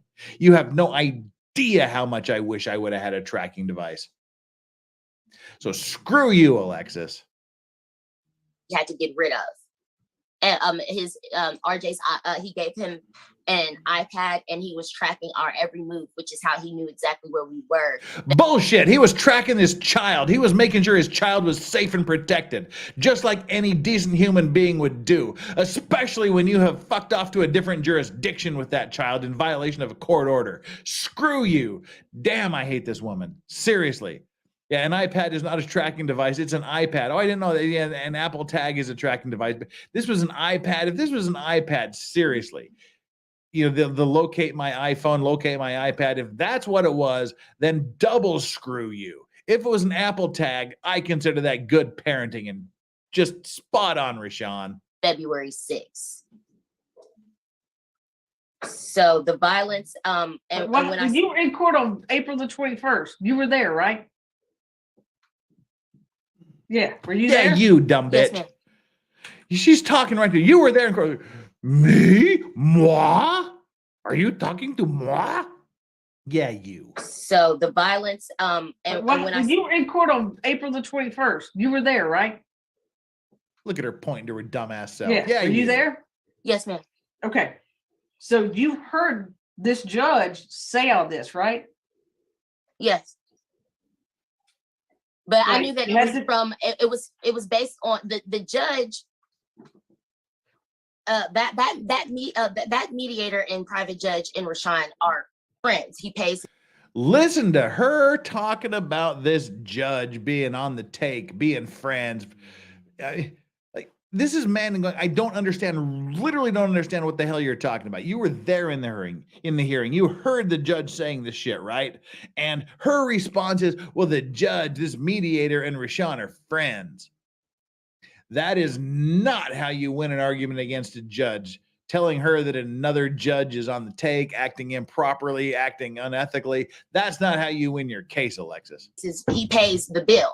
And when I emailed to the night before that court expressing that I believe that, you know, the judge just wanted to, or the mediator, it's his job to give Rashawn his way because he's the one that's footing the bill.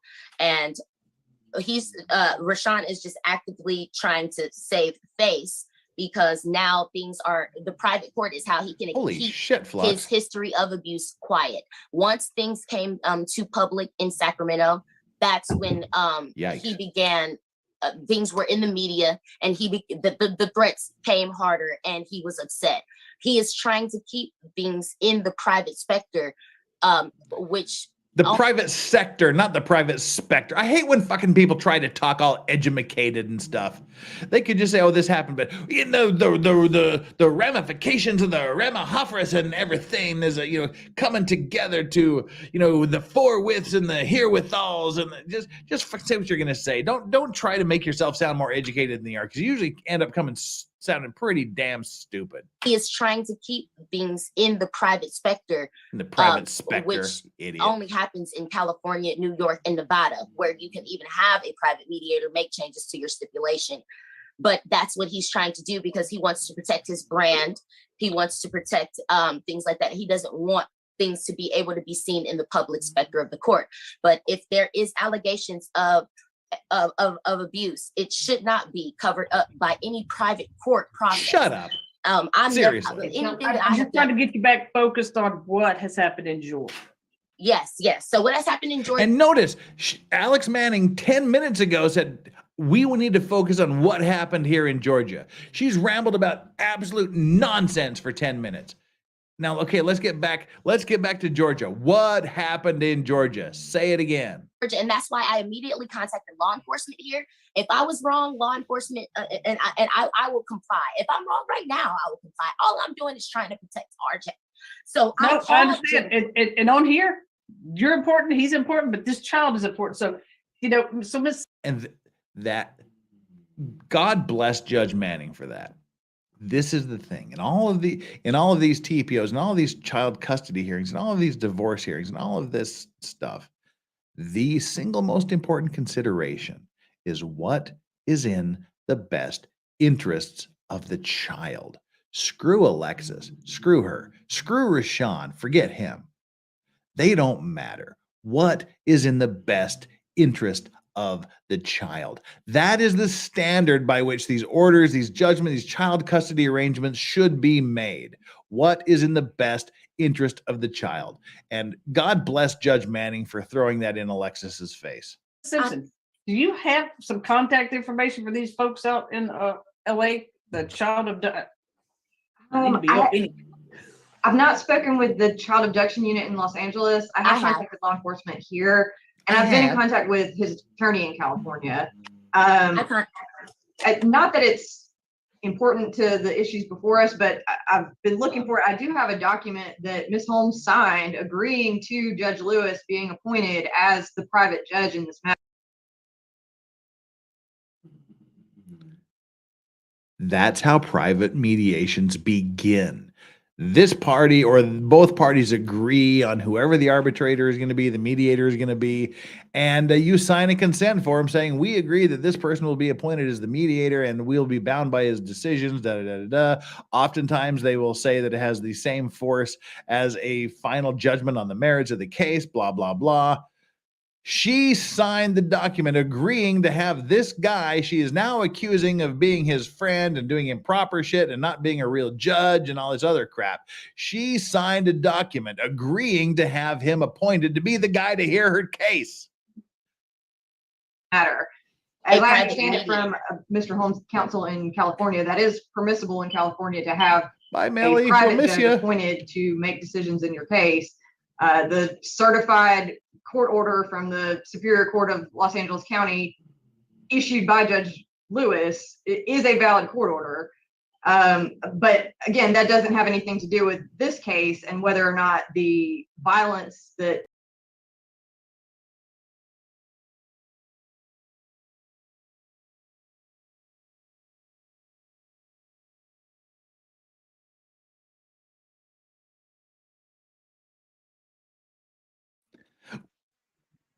Wait, hang on here. That was timeout. That was clearly the wrong button to press. All right, let's get all this shit sorted out again. Sorry about that. Yeah, that was literally the wrong button to press.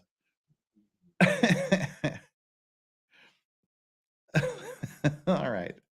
The world is coming back into its own here.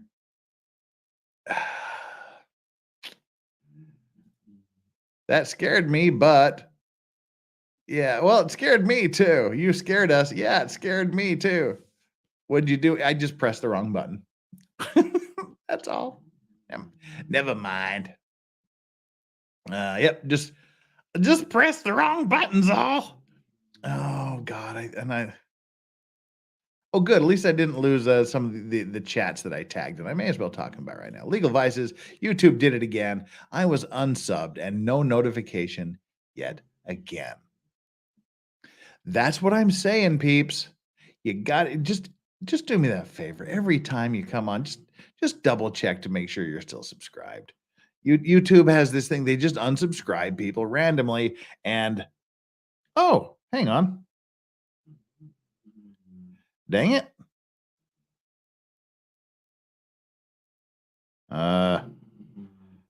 Danny on sent a message asking to be let on. Dang it. Huh. Well, she seemed to have had a meeting. I would love to have Danny on for this. I'm gonna send her the link here, and if she gets a moment to pop in, she should do that because that would be awesome. All right. I will let her know I sent the link.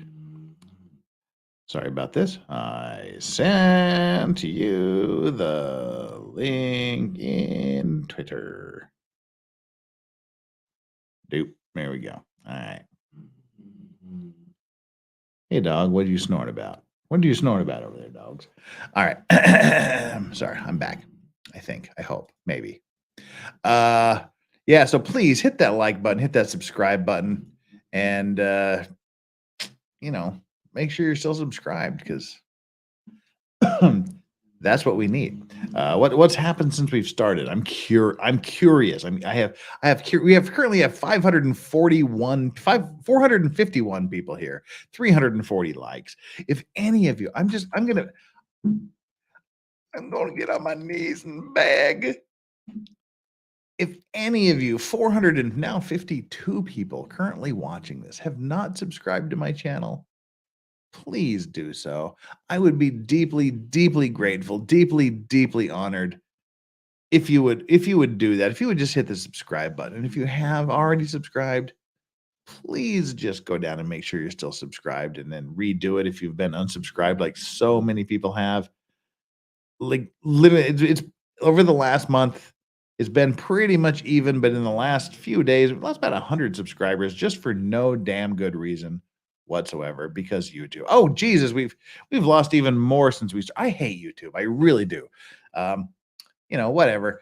Please, I'm just going to ask you, if you haven't subscribed, do me that honor. Please subscribing to my channel. And even if you never watch me again after today, just don't unsubscribe.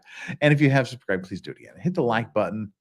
And take our like and subscribe poll, which currently it's you hit the like and subscribe because 16% of you said the Law Rex is God tier. Why am I in fourth place? Screw you guys.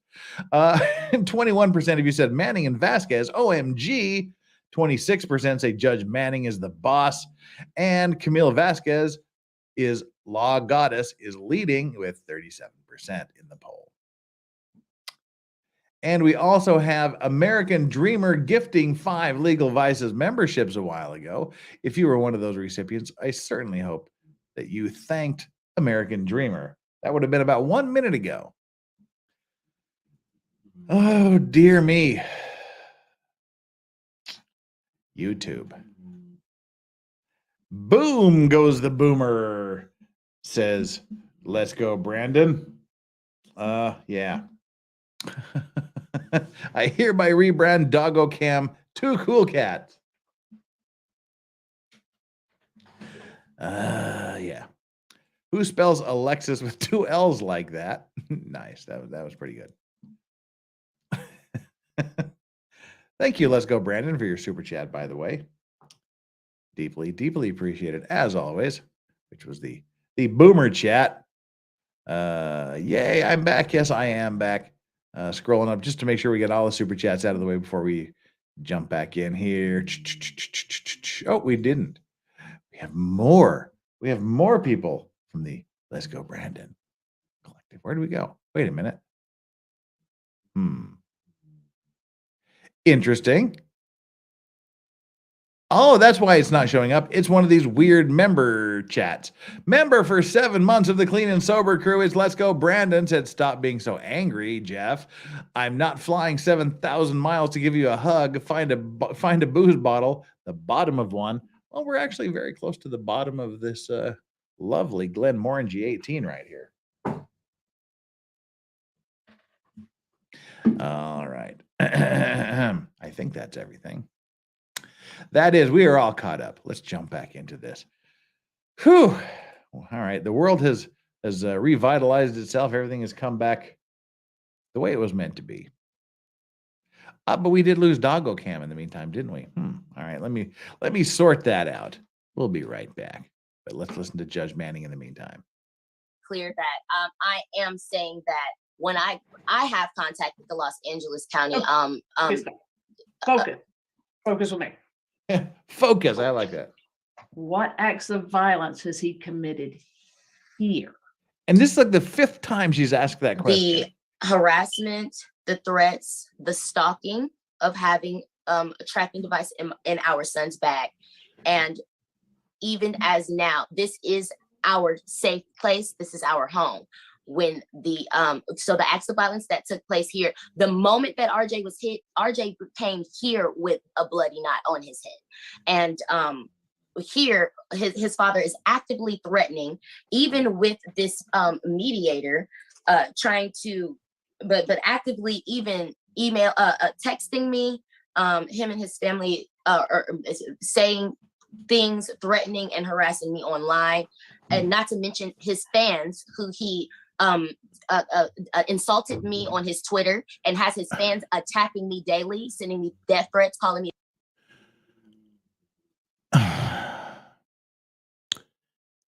Insulting you, people's fans contacting you. That's not an act of that's not an act of violence, really. Per se, on its face, as you're presenting it. Show these things. Show them. Show the evidence, Alexis. Show the texts. Show these death threats. Don't just talk about them. Don't just talk about them. A gold digger. He is him and his family are actively saying, "I'm gonna get you." Insulting me, calling, I'm gonna get you. You have to deal with us. That's what his family is saying, that I'm gonna get you. You have to deal with us. And this is, I expressed these things, and for the thing of forum shopping, I told DFAX this. I told the police this. I even told the police the orders that were made by the mediator on the fiduciary standpoint. They said that I have. Okay, when has he been here? How many times has he been here? Besides, he comes here often throughout the year. He used to have a property out here, and he comes here at least 4 to 6 times a year. He has a W-2. He has a Georgia W-2. No, shut up. Okay, so But that has nothing to do with family violence. He probably plays here, whatever. So, but what when he's been here, like, what has happened here is what I'm trying to. Judge Manning, bless her, is really trying to get her to focus in on what happened here. Nowhere else, just here. See, this is a woman who is out to harm things, who's out to destroy her husband. Or so it seems to me, regardless of what the facts show, regardless of what she can prove, regardless of what really happened. She's bringing this temporary protective order against her ex-husband on the grounds that he committed a violent act, an act of abuse in the state of Georgia. And for the last 34 minutes of this hearing, Judge Manning has been trying to get her to state one single example of some act of violence that he has perpetrated against her or the child in the state of Georgia, and she can't give a single example. She just continually rambles on, rants about these other things that are completely irrelevant and not happening. Ugh. Most of the things that have happened here have been electronic, with the, like I said, the stalking, the harassment, the harassment and the stalking happened physically, because he physically placed an item in our son's bag in order to track us. Then the harassment. Yeah, Marge Simpson's having none of this crap. He physically placed an object in my son's backpack to track us. Track us or track your son? Track us or keep tabs on where his son is at all times? One is good parenting. Are you faulting him for being a good parent? And when was that allegedly done? That was in February. Steph, the alter nerd. That was in February. Love you, Steph. Okay, so it's February of this year. Yes, ma'am. Okay, gotcha. So let's back. So have you been to court in Los Angeles, Sacramento, wherever, California, on that issue? On that issue, no, only about the violence to my son's head. So you never brought up the tracker? Well, I mean, I brought it up, but that was in addition to, like, you know, I definitely brought it up, but that was. Oh, listen to that bullshit. Oh my Lord. They had this hearing and so you had this tracker and you didn't bring it up. Well, I definitely brought it up, but it was in addition to other things, but I brought it up and I promise I brought it up. Meanwhile, Marge Simpson here, Rashawn's lawyer is like, please. This is a woman who is just literally out to do violence against her husband by threatening, by alleging that he committed some sort of violence against her. What actually happened, I don't know. I wasn't there. But this is totally the vibe I'm getting from this, is she is doing this just out of meanness, spite, whatever, trying to take the child away from him, whatever her motivation is. She has not proved a single thing that Judge Manning has asked her. And the only one thing she's been asked is, tell me what act of violence occurred here in the state of Georgia. Oh, he planted a tracker in my son's bag to track him. If I'm a professional athlete, you better goddamn well understand that I'm going to have a tracking device in my son. I'm going to have armed bodyguards probably around my son if I can afford him, even if I am a bench warmer for the Sacramento Kings. If I can afford it, my kid is going to be protected.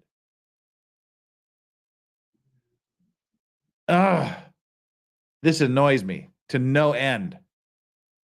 To be Flair says, Judge Manning was at 8.79 thousand or so subscribers yesterday, and then at 8.81 earlier this morning. Within a few hours, she's gotten 8.83 thousand subscribers. Well, shit, I wish that would happen to me. I wish I'd just get 100 subscribers to get back to where I was before YouTube decided that you were going to nuke my subscriptions. But God bless you, Judge Manning. Congrats to you. I've got like, one since I started ranting. That's great. Judge Manning deserves a ton of subscribers. She is so awesome. Jason J, Legal Vices, YouTube did it again. I was unsubscribed. We did that. Sorry about that. You get a twofer.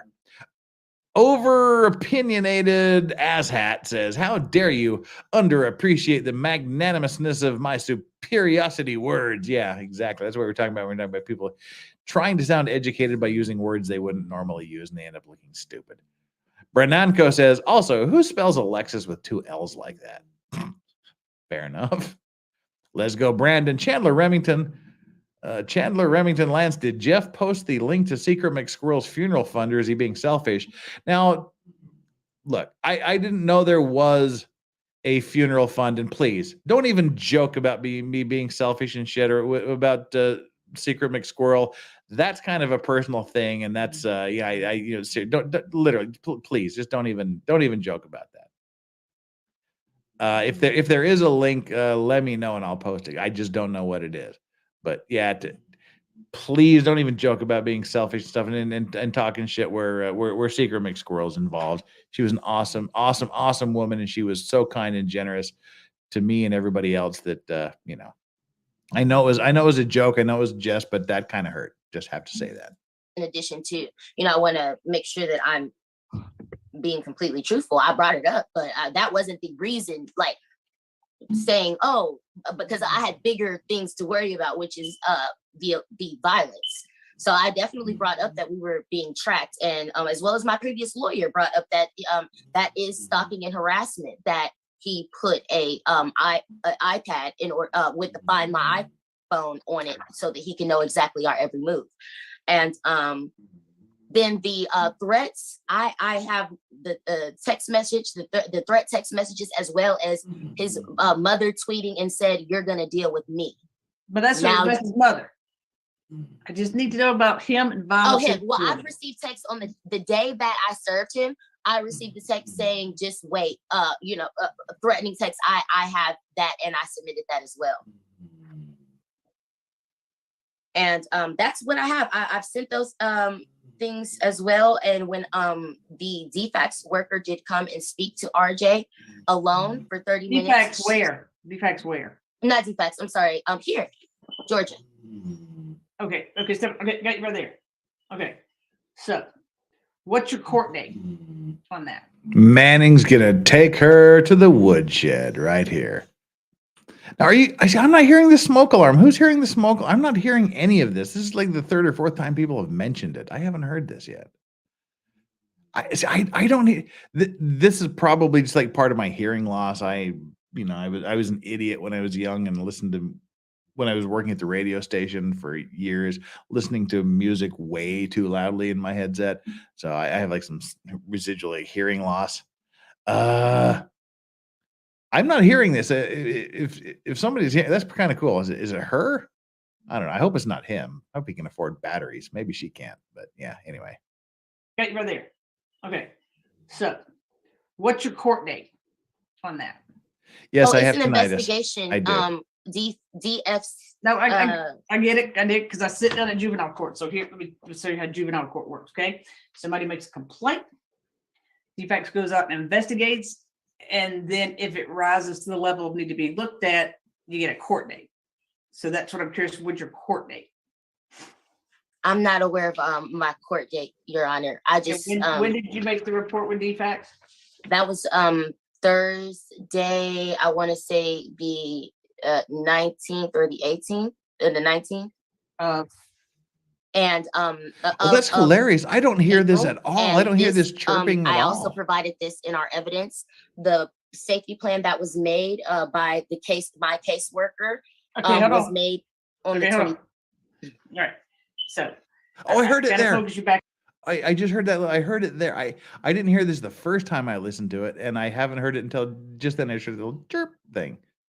Huh. And now I'm probably never going to unhear it. Oh, there you go again. What has happened physically here? And see, this is Judge Manning again, going for like the 100 millionth time. What happened here in Georgia? Here. What happened here? See, Flux doesn't hear it either. I just heard it twice, and this is the third time I've watched this. And that's the first time I've heard it. My tinnitus is from the old siren, the old ambulances and sirens being right above our heads and drumming. Yeah. Safety plan that was made by my caseworker was made on the 20th. All right. So I got to focus you back on what has happened physically here in Georgia, because you said he did this in February, so that would have meant you would have been back in California. So what's happened here? The threats, the stalking. What threat? Show evidence of one single fucking threat. Show it, Alexis. Don't talk about it. Don't just say there's threats. This is your chance. This is your hearing. You applied for this hearing to argue in favor of getting a temporary protective order against this guy. This is literally the time you are supposed to bring your evidence to court and support your allegations. Show a single text where he did this. This is what Manning is saying. She's just saying, just show me one thing that happened here in Georgia. One thing. And she's been doing this now for 35, 36 minutes. And not a single thing has been shown. The harassment, the tracking device, and the threats on my life. But he's and called you order. on the phone. But he's called you on the phone, or somebody's tweeted or snapped or whatever they did. They've done that, okay? But I want to Look at her smiling like, yeah, judge, I got this, judge. I'm showing this, judge. She is smiling. She's smiling through this whole thing like she's, yeah, I'm doing good here. I'm making my point. I got this, judge, under my thumb. snapped or whatever they did. They've done that, okay? But Yeah, I want to smirk. know what. Tell me what you have to turn. This is a court order. This is what and what Ms. Simpson said is that you're forum shopping, coming here because you don't like the court order that Judge Lewis did April the 22nd. If you call, I've already put in a motion to dissolve that stipulation. If you call the Superior Court family, if you call the family court right now, they will tell you they know nothing about these orders. I promise you. If you call the family court, not Judge Lewis, not. Watch Judge Manning's eyes. I'm going to rewind this 10 seconds. Watch Judge Manning's eyes when Alexa says, if you call them right now, the Los Angeles courts are going to say they don't know anything about these orders. And then Judge Manning does that like suspicious monkey puppet thing with her eyes. Watch Judge Manning's eyes here. This says, bitch is crazy. Nothing about these orders. Look at this. I promise you. If you call the family court, not Judge Lewis, not signature resolution to Judge Lewis's Lewis Flicks for, they will tell you that it doesn't even look like we have gone to court since 2019, because that's the last time we went to public court in the actual family court realm. And when I called, I think Ms. Simpson said she submitted a certified copy to the clerk's office. So certified copies are when orders have been filed. It goes to the clerk's office, and she paid money. He went by there, had somebody go by. Somebody went by, got it, got a little stamp, a little seal, sent it to her. So she filed a certified copy here. So these are filed in. Yes, because she's an idiot. So somebody's not being completely honest with you or not looking deep enough. So see, it says at the top of it where it says electronically filed by Superior Court of California, Los Angeles, 4/22 at 2:17 p.m. Sherry R. Carter, Executive Officer Clerk by S. Judge Manning is literally reading the court order right now. Baraha, Deputy Clerk. So it's like here, when Miss Free files something, it gets that same exact thing on there electronically. So these records are in the clerk's file out there in Superior Court in Los Angeles. So yes, and I'm when still kind of trying to focus you back here because I still want to waste anybody's time. And since you don't have a lawyer, I'm really trying to give you a lot of leeway. I know Miss Simpson's getting frustrated with me, but she understands. So I just want to know what he's done here. Yes, ma'am. Because since April the 22nd, a judge, paid for judge, retired judge, brand new judge, whatever judge, because they do, I know they do, because they got all these, out there, they do this, private thing and people agree to it.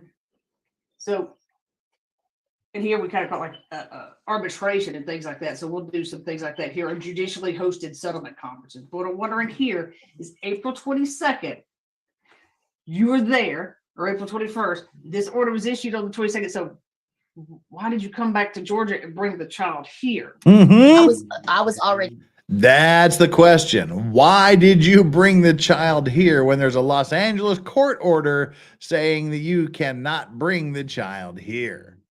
That's the question. There, I was already here. I contacted all law enforcement. I was already here, and I was told that it was okay for me to come here. And our police were okay for me to come here. See, that's things like, who the hell would have told you that? Yeah. Who told you it was okay to violate a court order? I'm sorry. Cops don't tell you it's okay to do what the court order says you're not supposed to do. And before we get back to Judge A. Manning's reaction, let's go, Brandon. Hey, Jeff, did he post the link to Secret McSquirrel's funeral fund? Should consider pinning or dropping it in case people want to help. Unbreaded. Yeah, Chandler has been posting that. And again, I don't know anything about whoever is organizing this or whatnot, but my understanding is it was posted on Ian's on Ian's Twitter, and I'm going off of what I know about Ian and what I respect and believe about Ian to say go ahead and keep posting that link in the chat if you want to help contribute to Secret McSquirrel's funeral fund. And Chance, thank you so much for the $10 super chat. Sometimes you have to represent yourself. I didn't have a choice, and I won my case. You just can't be a moron. That last part is the most important part of that. You just can't be a moron. But there's the old saying that a lawyer who the lawyer who represents himself has an idiot for a client. Yeah. Yes, Runkle is not a scammer. He's a good dude for a Canadian. I think in Ian's case, you don't have to add that little caveat about being a Canadian. I just wanted. I don't know anything about whoever is organizing the funeral fund thing, but I said if it's good enough for Ian, it's good enough for me, and I'm relying on him. So there you go. I was to Georgia and bring the child here. I was already there. I was already here. I contacted all law enforcement. I was already here, and I was told that it was okay for me to come here. In our police report, I told the police that we were coming here, and I filled out a safe at home and a good form notification because we were in a domestic violence shelter. Okay, so you've alleged these same things in a couple different counties there. No, not the same things. The harassment text messages, these are new. I would never just keep doing the same thing. I'm just trying to let you know the history of violence. But these exact things that I'm arguing with you have not been argued in Sacramento, as far as the harassing and the threatening, because he just wants to be able to control and have me be in a place where he's not even going to be because he's about to get traded. But you he doesn't want me there because he's about to get traded. And look at this look on his face. He's like, he's about to get what? He's like, this is just insane. What does she mean? I'm about to get traded. Wants us to be able to travel around with a child that has ADHD, and that is saying that you harmed him and is afraid of you.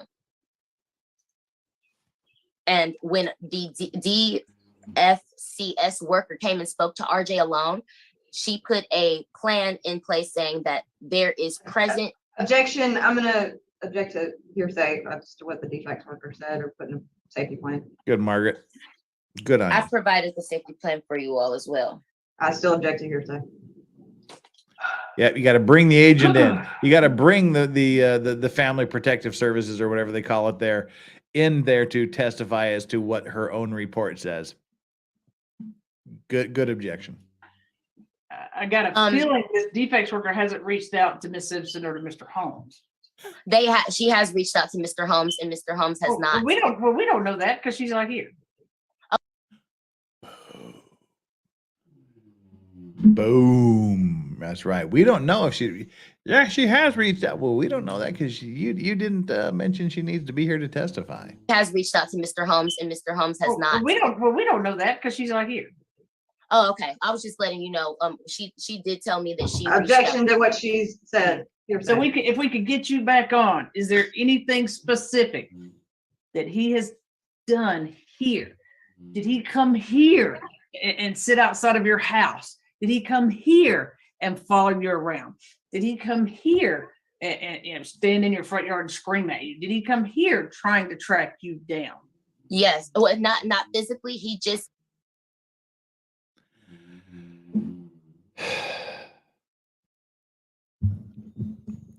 That is some bullshit right there. That is some bullshit right there. Did he come here? Yes. Well, not physically. That's some bullshit right there. That tells you all you need to know about these claims. She's been trying to get this answer out of her for the last 40 minutes. Did he come here? Yes. Well, no, not physically. Did he come here trying to track you down? Yes. Well, not physically. He just I'm just gonna tell you the truth, and if it, that's the truth. Yeah. And so the truth is that he has threatened my life via text message, and that he has threatened to take RJ and have me never see RJ again, and he has tracked us and stalked us here, and that's what I have for here in Georgia. And how old is RJ? 6 years old, and he has ADHD and on the autism spectrum. Okay, so where is he at right now? He's with me. Okay. Well, I mean, can you if I put this in a breakout room, can you put him on the camera? Absolutely. All right. This has been fun and games and jokes and ridicule and argument and raging to this point. Now we're taking a turn for the serious. Now we're getting to the heartbreaking part of this. This, from here on out, for the next 10 minutes of this hearing, this sucks. This sucks, literally. This next 10 minutes is rough stuff. This is where the fun and games leave and bad stuff happens. But first, Magician Sapphire. Hey, how you doing, Magician Sapphire? Judge Manning needs the strongest meat in Asgard after this nonsense. Yeah, just wait. I mean, this last 10 minutes is rough. Absolutely. All right. Yeah, So like, absolutely can put him can on. you put him on the camera? Absolutely. All right. So I can talk to him, Miss Simpson. You have any objections with me talking to him? Nope. Miss Simpson? I don't. Okay. I don't know what this Pearl situation thing is, but watch for the next few minutes. Watch Rashawn's reaction to what happens here.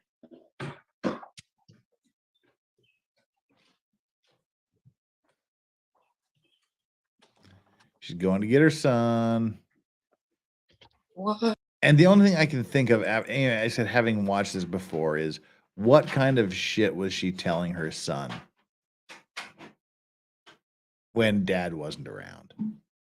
One moment, I'm getting him right now. Okay, and then when you hand him the phone, I want you to leave the room because I'm gonna put him in a breakout room and I want to talk to him all by myself. Sounds good. I'll do that right now. I'm gonna just put you in his room. How's that? Oh, okay. Do you want me there as well, Your Honor? Yeah, you can stay. You can stay here. I'm just gonna chat with him. See. One moment. RJ, honey.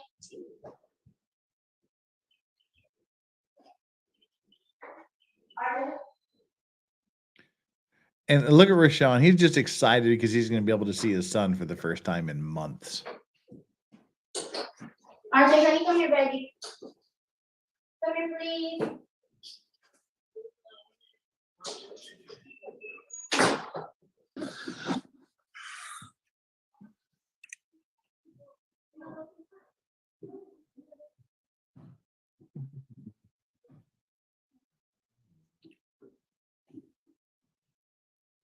He's like anticipating seeing his son here on camera. And he's starting to get emotional. He hasn't seen his son for months. Madam Court Reporter, we'll go off the record for a second. I will. Hi, friend. Big boy. Are you gonna let him hold the phone for me? Or sit him Yes, I'm about elsewhere? to put him. All right, I'm gonna What's put us. up, big boy? Put us in the breakout room. real quick. No, please sit down. Here. Hey, RJ, What up, big boy? tell him, Dad. Tell him to be cool. Talk with me for a second. Hey, Brent. Honey, please come and sit down and talk. I'm sorry, I ain't seen him in Please? so long. He got so big on me. He ran away because he doesn't like to talk on the phone to his dad. You see me chasing him. This woman, this is disgusting. Just all this editorializing crap. Oh, he's running away because he doesn't want to talk to his daddy. Wait, we scrolled away. He's just so happy to see his son. He's like, hey, he just doesn't want to talk to him. He's running away. Big on me. He ran away because he doesn't like to talk on the phone to his dad. You see me chasing him. Okay. RJ, please. I think it's gonna be Here, I'll put us in a breakout room so he won't be able to see. Because he's, like I said, he's actively afraid of his father. That's all right, join the breakout room. That's Manning's giving the eye roll. He's actively afraid of his dad, and Manning's like, just shut the fuck up and get in the breakout room. He's, like I said, he's actively afraid of his father. That's all right, join the breakout room. Hit the little thing to join the breakout room. Be back, Mr. Holmes. Miss Simpson, Madam Court Reporter.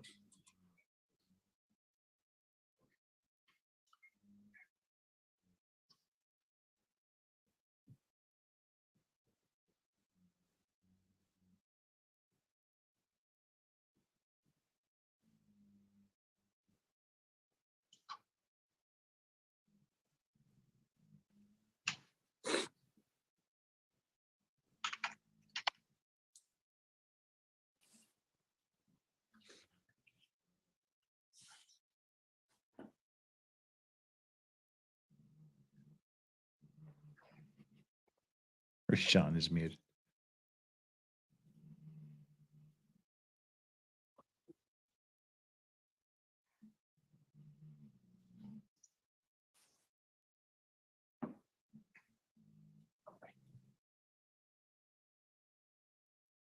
She should come back in here.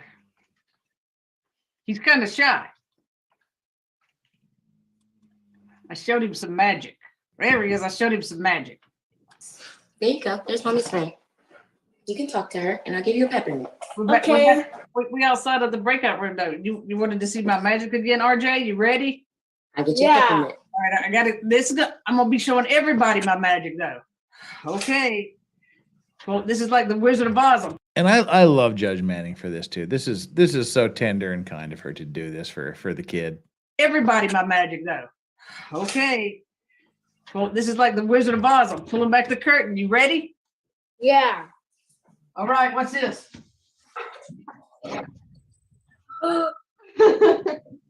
Boom. Oh, let's see. There we go. That was magic, right, RJ? Yeah. All right. You gonna learn how to do that? Yeah. All right. I want to see it when you do it. And your grandma is my superhero too, and I bet you grandma bought you that shirt. Yeah. Yeah. Grandmas are great, aren't they? Yeah. All right. You can put your mom back on here. Okay, kilo. You all set?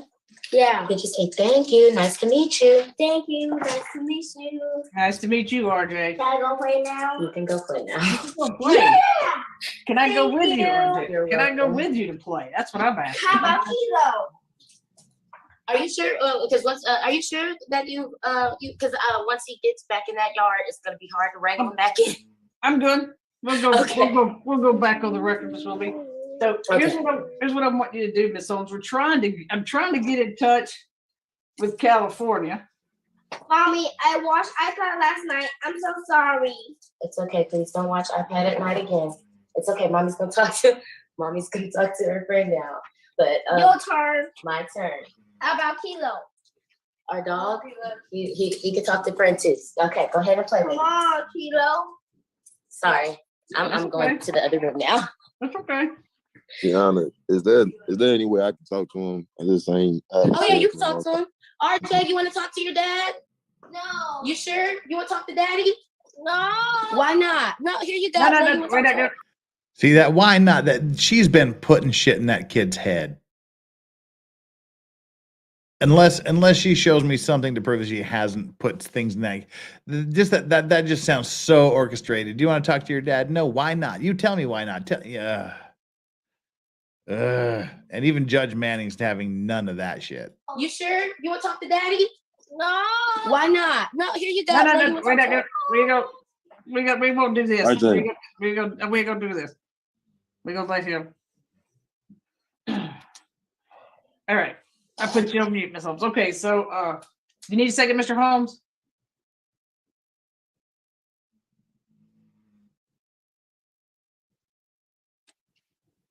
Mr. Holmes, you can turn off your camera and take a second if you'd like.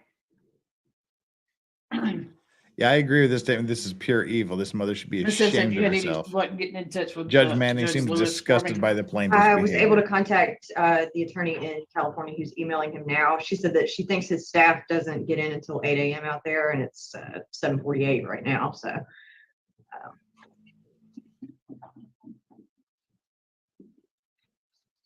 How about then we take like a 10-minute break, okay? Give me put you and your client in a breakout room.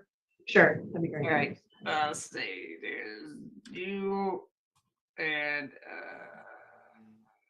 we'll put you, your client, in a breakout room. Okay, yeah. And then so we'll take a 10-minute break, Miss Holmes. You may have to call him and tell him to swap over to the breakout room.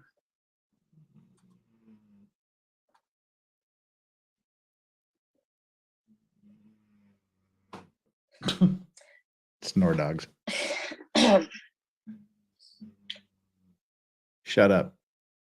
Yeah. Your Honor.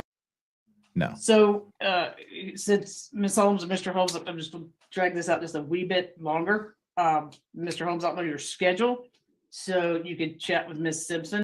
And this thing, when they're talking about what to do next, listen to what he's willing to do. See if I want a social worker to chat with RJ since I couldn't get a lot out of him.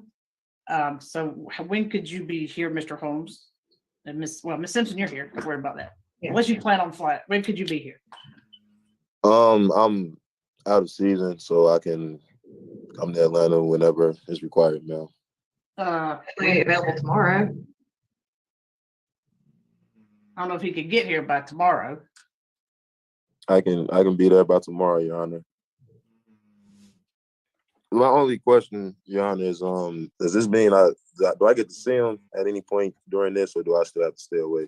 Well, I'm just gonna figure Miss Holmes will bring the rest of her documents. I'm gonna finish looking at Miss Simpson's documents. If she has anything else, she'll send it to me, and just waiting to hear back from that court out there in California. So, but I'd rather Dr. Taylor talk to him since that's where she's trained in.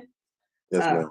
You know, that'll be better. So I guess you should probably sorry. I mean, I hope it's not head to the airport now. Maybe you and Miss Simpson can make a plan, and I will see y'all at 8:30, and we'll do an order and we'll send it that they will let you folks both in at 8:30. So that means you can get at the courthouse, 136 Prior Street, Mr. Holmes. They will let y'all in early, but you got to have my order with you, okay? And is there a physical copy of the order or an email copy? An email copy is going to be fine. Well, so we'll email you a copy, just print it out, and the deputies will be, in the morning, I'll give a copy to the deputies, and the deputies will be expecting you, and Dr. Taylor will be there. If she could just swoop RJ up and go talk to him while we have the rest of our little hearing. Is that okay with everybody? Yes, ma'am. Yes. In the beginning of this hearing, I couldn't stop laughing. But, by the end, I couldn't stop crying. Seeing Dad cry just broke my heart. Dad is supposed to have custody of this child, and the mother took off with him and skipped state. I'm sorry that I don't have an ending for you. But, I hope Judge Manning was able to help this dad, because I don't believe anything the mother said, and what's worse is that it sounds like the mother manipulated the child against the dad. This hearing definitely took a turn that I wasn't expecting. Let me know your thoughts on this hearing in the comments section below. Thank you for watching, and I'll see you in the next video. And this is Mrs. Fields, MRZ Fields with the Z reactions. And thanks to her for capturing that, or however she got a hold of it and uploading it the other day. This happened a year ago, and the outcome of this is Judge Manning got a hold of the California judge, got a hold of everybody, talked to everybody, and issued the order, again, awarding him full custody of the child and ordering the mother to turn the child over. So it worked out in his favor. And that, I guess, was the impetus for him starting this defamation lawsuit against her, against the ex-wife, against the Sacramento Bee newspaper, and the person who wrote the articles for the newspaper. And to assist him with his defamation claims, he has hired Camille Vasquez, Johnny Depp's lawyer. So yeah, Judge Manning got a hold of everybody, and as I understand it, issued the order that the child must have been turned over. And this was a year ago. So there we go. That, like I said, this was a hearing that took a turn for the dramatic and heart-wrenching. And that is the story of how Johnny Depp's lawyer, Camille Vasquez, is tied to our favorite judge, Judge Manning, through a professional basketball player.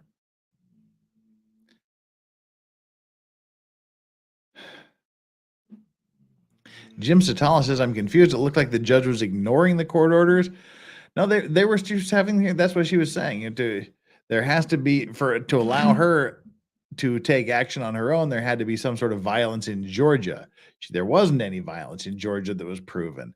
And so they basically said, I think this is a court order. It looks like a court order. It's signed off as a court order. I want to talk to the judge to see if it's a court order. And eventually they got a hold of the judge, and it was issued and it was proper. And my understanding is on that basis, Judge Manning said, yep, you got to follow this order. So give the kid back.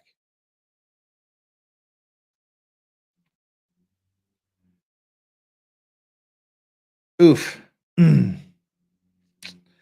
Yeah, that was an interesting one to get through. Like I said, the first time I watched it, I again along with Ms. Fields' reactions here, it was funny for the first 3/4. It was amusing for the first 3/4. It was infuriating for the first 3/4. Then it just got downright gut wrenching at the end. But that's what we've got. That's what we've got lined up here. That's the end of our show for today, I think, people. Let me give you a little insight into what's happening coming up. SCB, I have to do a time calculation in my head here. 8, 9, 10, 11 a.m. my time. So that means roughly me lawyer, no do math, 8.5 hours from now, I will be on Danny on Direct stream, where hopefully we'll be reading the Chad Daybell erotic text messages that he sent to Lori Vallow, which we read 2 pages of it the other day. And that's where Flux's saying loin fire was born. We'll be reading that and then talking about some other things on Danny on Direct. And also during this weekend, I'm going to be all over the place.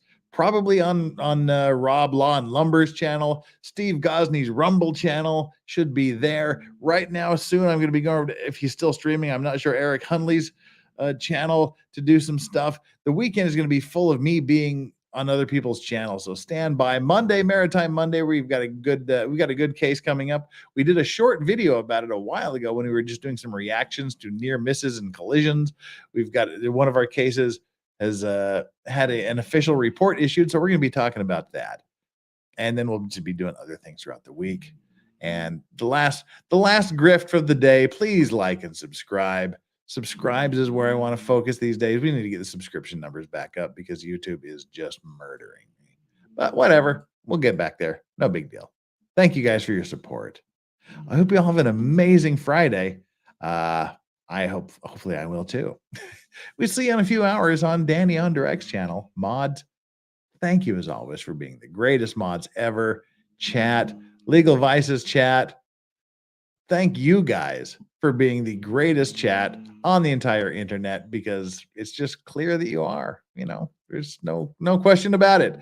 Those of you that have hit the like button, those of you that have subscribed, again, I appreciate that as well. And thank you so much for doing that. I'm going to see if Eric Huntley's still streaming here, so we can all just fold over into him. Let me just double check here to make sure. Give me 30 seconds. We're bringing up the screens. Customization, redirect. Eric Huntley. Are we going still? Are we still going, Eric? Dang dog, you're sawing logs. I don't think is he done? Eric Huntley, come on, where are you, buddy? I think Eric's done. Shoot. Crap. Oh well. All righty. Well, if he's not, I can't redirect to him. But anywho, he just wrapped. Crap, says Bill Nice. Arg. He just ended. Shoot. Well, that's unfortunate. Sorry, Eric. I was going to come over there right now. Anywho, everybody, he doesn't have snoring dogs. I do. Take care, everybody. We'll see you in a few hours on Danny on Direct. We'll catch you here and there throughout the weekend. Love all you guys. Take care, and thank you so much for the support, as always. Lawrax saying have a great night, and stay tuned for the Lawrax outro in the near future. See you later. Enjoy those legal vices. Bye now.